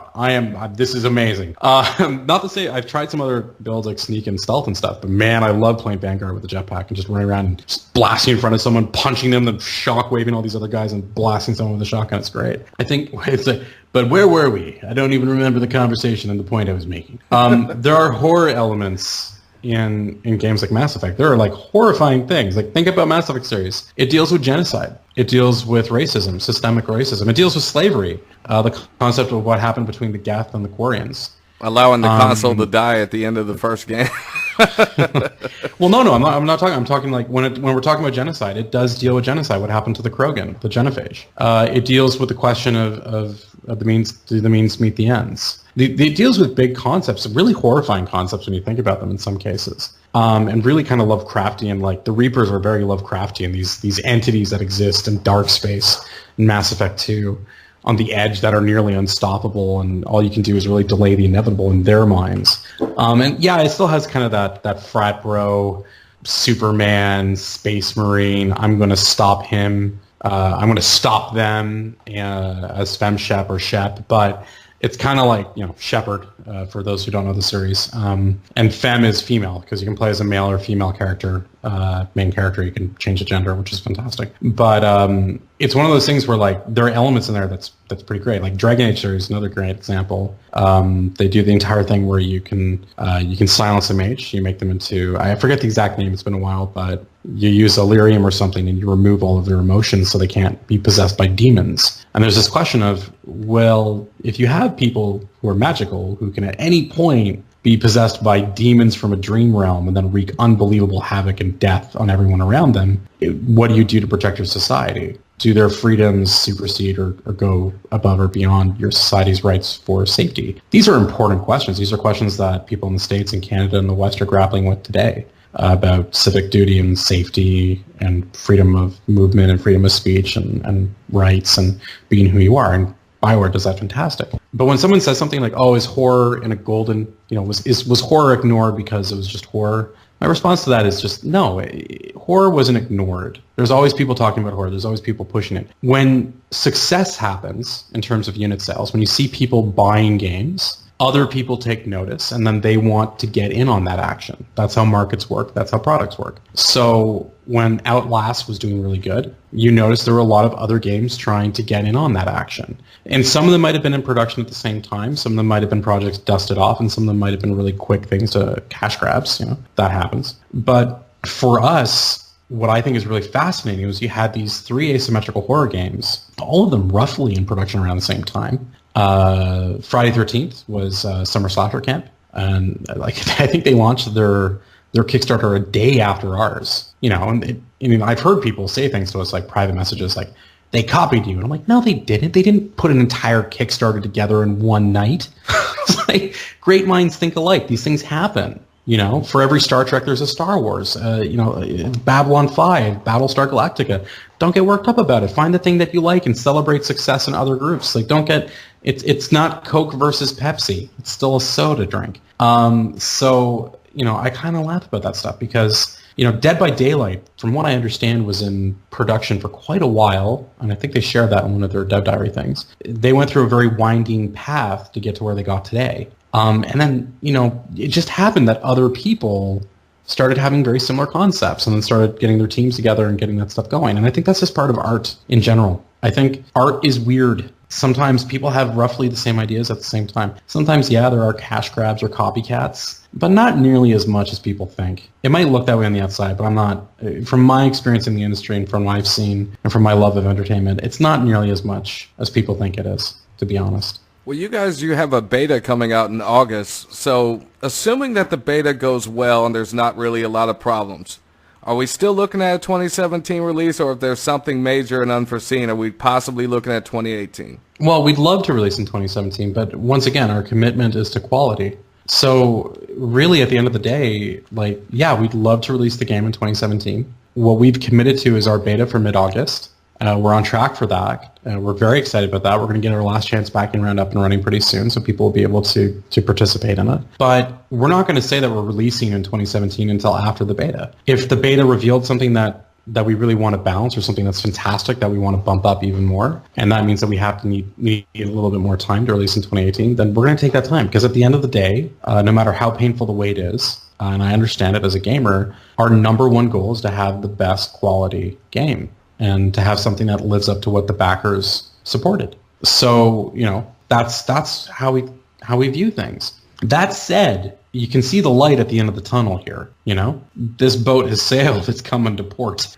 So any concerns about some sort of like massive, significant delay, that's not going to happen. We're going to release at the right time with the best quality, but it's coming. So I think people can, when they see the beta, they'll understand, and I think everyone's going to be very excited. Well, I think people should be excited about hearing that news because, I mean, after all, it's quality over quantity. Well, it's something that it's a very tricky thing. One of the nice things about being a Kickstarter campaign, one of the nice things for us is that the issue isn't a fear of the runway running out, so to speak, in terms that's how companies talk about it. It really just comes down to the quality. Have we met the quality? Do we need more time to get more quality? That's what it's about. And we have, luckily, the freedom to do that. Not everyone does. Well, you touched on this earlier about the maps and supporting the game. So obviously you do plan on supporting the game after launch somewhat. But is there a possibility down the road, after the success of the game, of there being a sequel? I think that's a little too early to talk about at this point, to be honest. We're always open to that kind of stuff. It would be foolish to say all development studios talk about sequels at some point, usually within, sometimes as early as like pre-production, which is I always find amusing. But at the same time, we really want to see how good this game does, and we want to give this game the best support it can get. We're very creative, and we have lots of other concepts. Of course, everyone does in the industry, and outside of the industry, everyone, I think, has a game in them somewhere where they kind of know what their ideal game is. But for us, what's important is to support this game and make this game as good as it is. So I don't think we'll be talking about any sort of sequels or anything until we're satisfied with where the game's at. Well, if a major movie studio, say a Paramount Pictures or Warner Brothers or something like that, was to say, man, your game is awesome, we love it, we'd love to make a movie out of it, give you the merchandise, the comic books, the whole 9 yards. Would it be something you guys would be open to? Okay, so everyone, you heard it here. Apparently Derek has the inside track at Paramount or something. Great, Derek. Get me in touch. I'd love that. Let's make that happen, Derek. No, I think really at the end of the day, when you're getting offers on IPs like that, that's always interesting. And we're always open to having conversations like that. Who wouldn't be? But really for us, the focus is on making our IP last year the strongest possible one it can be, and really making sure that it's the best and the most fun for the players to engage with. So always open, always willing to hear people call us up and talk to us about this stuff. But they got to understand that our focus right now is on making the game, and the game ain't gonna get slowed down by any sort of conversation. That's for sure. Okay, so you touched on this before, and this is going to be a pretty obvious question from anybody who's been listening to the interview. But to steal a line from Bruce Pritchard's show, Something to Wrestle With, there's rumor and innuendo out there on the internet yes. that there's some kind of beef with Friday the 13th. And could you just go ahead and put that to bed for people so they could stop flooding the chat rooms with this competition as if there's not enough room for both games for some reason? Oh, I've heard that constantly, and that's something I've made my statements about it all the time. I actually make a joke about the greatest actress in history, who's this little girl from an El Paso taco commercial, where these families go, burritos, tacos, burritos, which one? And she goes, why not both? And they all go, hey, and they lift her in the air. And it's this little child actress who looks just so happy to be there. She probably doesn't know she's getting paid to do it. But I just laugh about it. What a wonderful, wonderful time to be a horror game fan. We're getting an adjacent game. We have an established game like Dead by Daylight that has all sorts of great content. It has Halloween in it as Michael Myers, and Mike Myers, the comedian. No. And then on top of it, last year, the Agnostic IP having this really great 90s horror slasher flick. And they all play different. They're all different games. It's so great. We don't have any beef with them. The story is pretty convoluted. I'm not going to retell the whole thing here, but at the end of the day, IPs are IPs. And they have to sometimes do things despite not wanting to do them. And we didn't enter into some sort of argument with them. We just said, okay, we disagree on this. We don't think they have the right to hockey masks as an example. But we understood where they were coming from, and we decided to make the changes. And frankly, I think we have a stronger IP from it. We have a stronger sense of what the slasher is and where our game is, and it made us stronger, so we have no complaints. As for any sort of beef between us and Gun Media or Elphonic, we have nothing but well wishes for them. Those guys, Gun Media and Elphonic are bigger companies. They got a lot more titles as companies behind their belt than us. We're a new company. This is our first title. So I think they can sympathize with how difficult it is to get your first title out the door as a team. And we can completely sympathize with the fact that they're trying to get an asymmetrical game out the door. And although, yes, it probably does help for sure that you have an established IP, you know, they have to deal day in, day out with people nitpicking them about, have you made it perfect? Is it the perfect Jason experience? I don't know. Are you going to please me? I was pretty upset with this game. There's always that kind of attitude. So really, at the end of the day, all you can do is make the best game possible, support your team, get it out there, cross your fingers, and then listen to your fans and filter out the shit. Make sure that you're not listening to people who are just trolling. And I think I think people should understand that supporting all the horror games and supporting the industry makes the bigger companies and these movie studios take notice. I mean, you look at the superheroes, they got all games for them, for the sci-fi people. If the movie studios see money and the AAA companies see money and see good quality indie horror games coming out, they're going to make more of them. Of course. But like, I think at the same time, I think thinking of things in terms of indie small, publisher big, money, like it really just comes down to support what you love and there'll be more of it, regardless of where the money's coming from or where it's going. Just support what you love and have fun with it. For me, traditionally, I love RPGs. Love them. Play lots and lots of RPGs. But my favorite game series, period, is Total War. Don't know why. It's a strategy game. I have some other strategy games, but Total War for me is like the pinnacle of all the games that I've ever owned. Total War game comes out, I get it. Even the worst one, even Empire Total War, which had a lot of bugs. They fixed it. They made it a great game, and there's some fantastic PC mods made by a guy named Darth Mod. Yes, that guy was fantastic, and he did some great stuff. And you know, you just play what you love. You know, I think it's always interesting that people get kind of worked up at, as gamers, we get kind of like, oh, EA, they're not great, and oh, Activision, they got too much money, and oh man, you know, I don't like that these guys aren't doing this with this IP. It's just like, no, just focus on what's good in front of you. And if you do that, and if developers do that and focus on good gameplay, we end up with great things like Batman Arkham City, Fallout New Vegas. We end up with fantastic things like the Total War series. We end up with like Stellaris, which I'm a huge fan of. I know there's problems with Stellaris, but I'm quite happy with the game. I love it. And then if we just kind of accept that sometimes the game is not for me, that you should move on, do it. But I'm always amazed at how creative our industry is. Like, you know, Behavior and Starbreeze did really great work with Dead by Daylight. And I think Gun Media is going to have a blast with Friday 13th. Fingers crossed, knock on wood, cross your heart, hope to die. I hope they do great. But we're really looking forward to being part of that. And I think we got something really special to put out there, and I hope people like it and have a great time with it. So, Kevin, having worked in the industry for a long time, do you have any tips for people who maybe they want to become a marketing director, or maybe they just want to get their indie game off the ground? I mean, do you have any tips for people to get into the gaming industry? Persistence. Persistence is your number one thing. You know, you set goals. I don't think you should let yourself, you can be focused. There's different ways. Know what you love, so to speak. But I fell into the movie, I actually worked in the movie industry as an armorer's assistant for a small period of time. That's like the guys on set who blow things up and bring fake weapons and stuff on set, like guns and swords and things like that.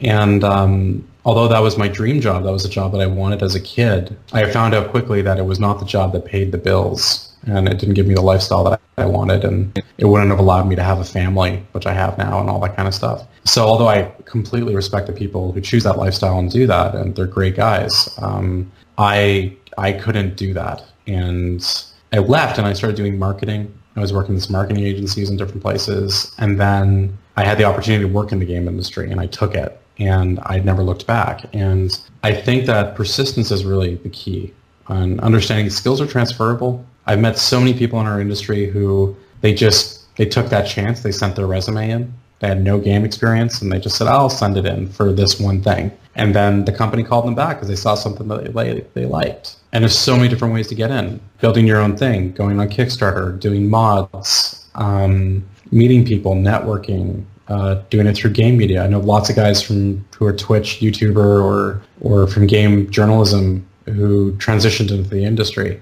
or transitioned out, people who were in marketing for years and then they moved out and are much happier in game media or doing streaming or doing passion projects. You know, things change. Be flexible. That's my advice. And persistence.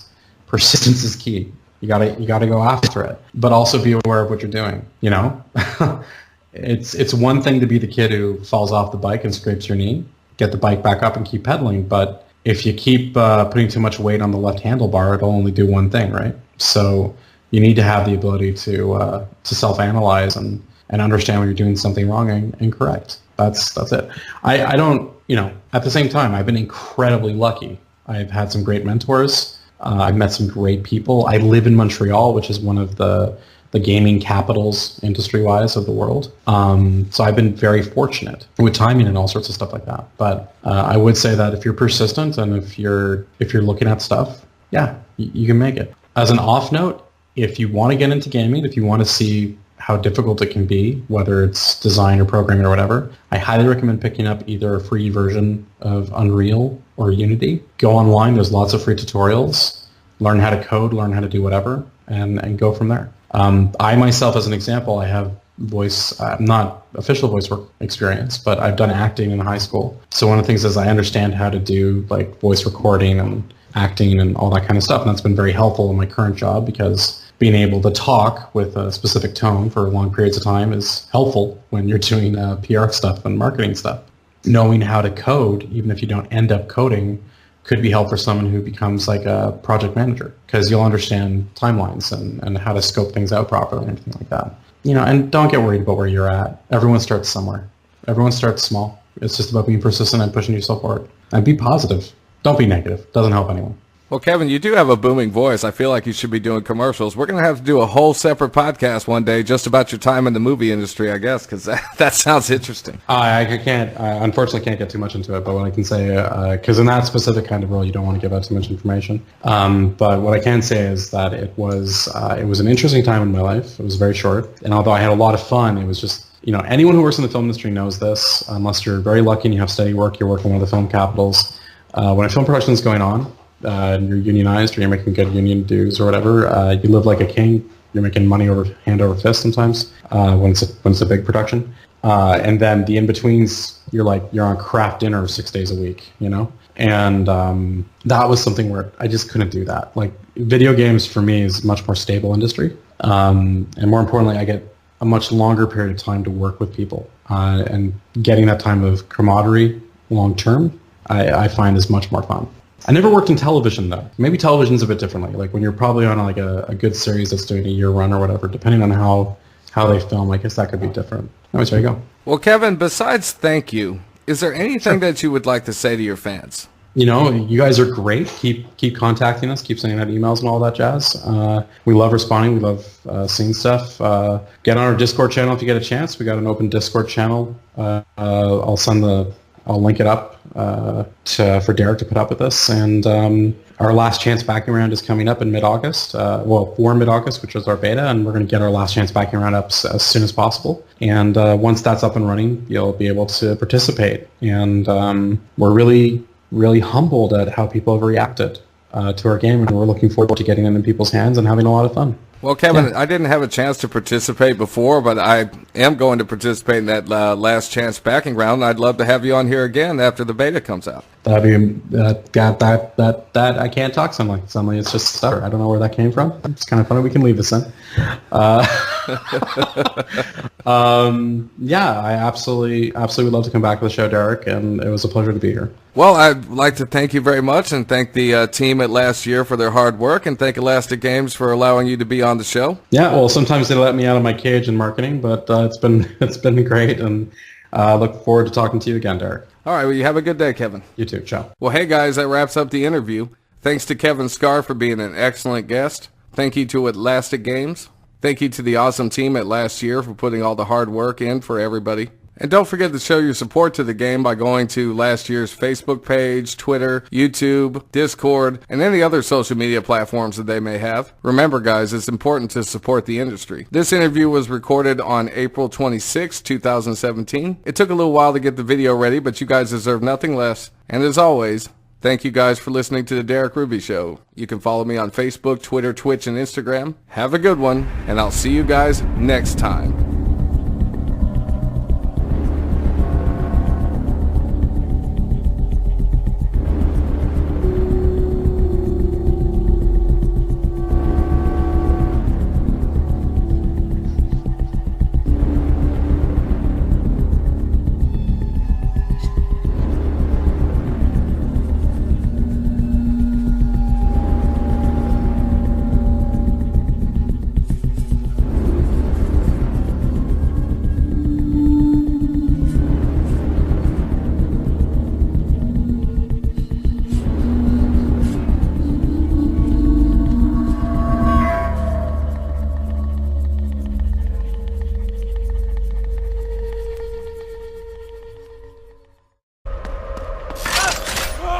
Now that I've trapped him, I'm gonna go in for the kill.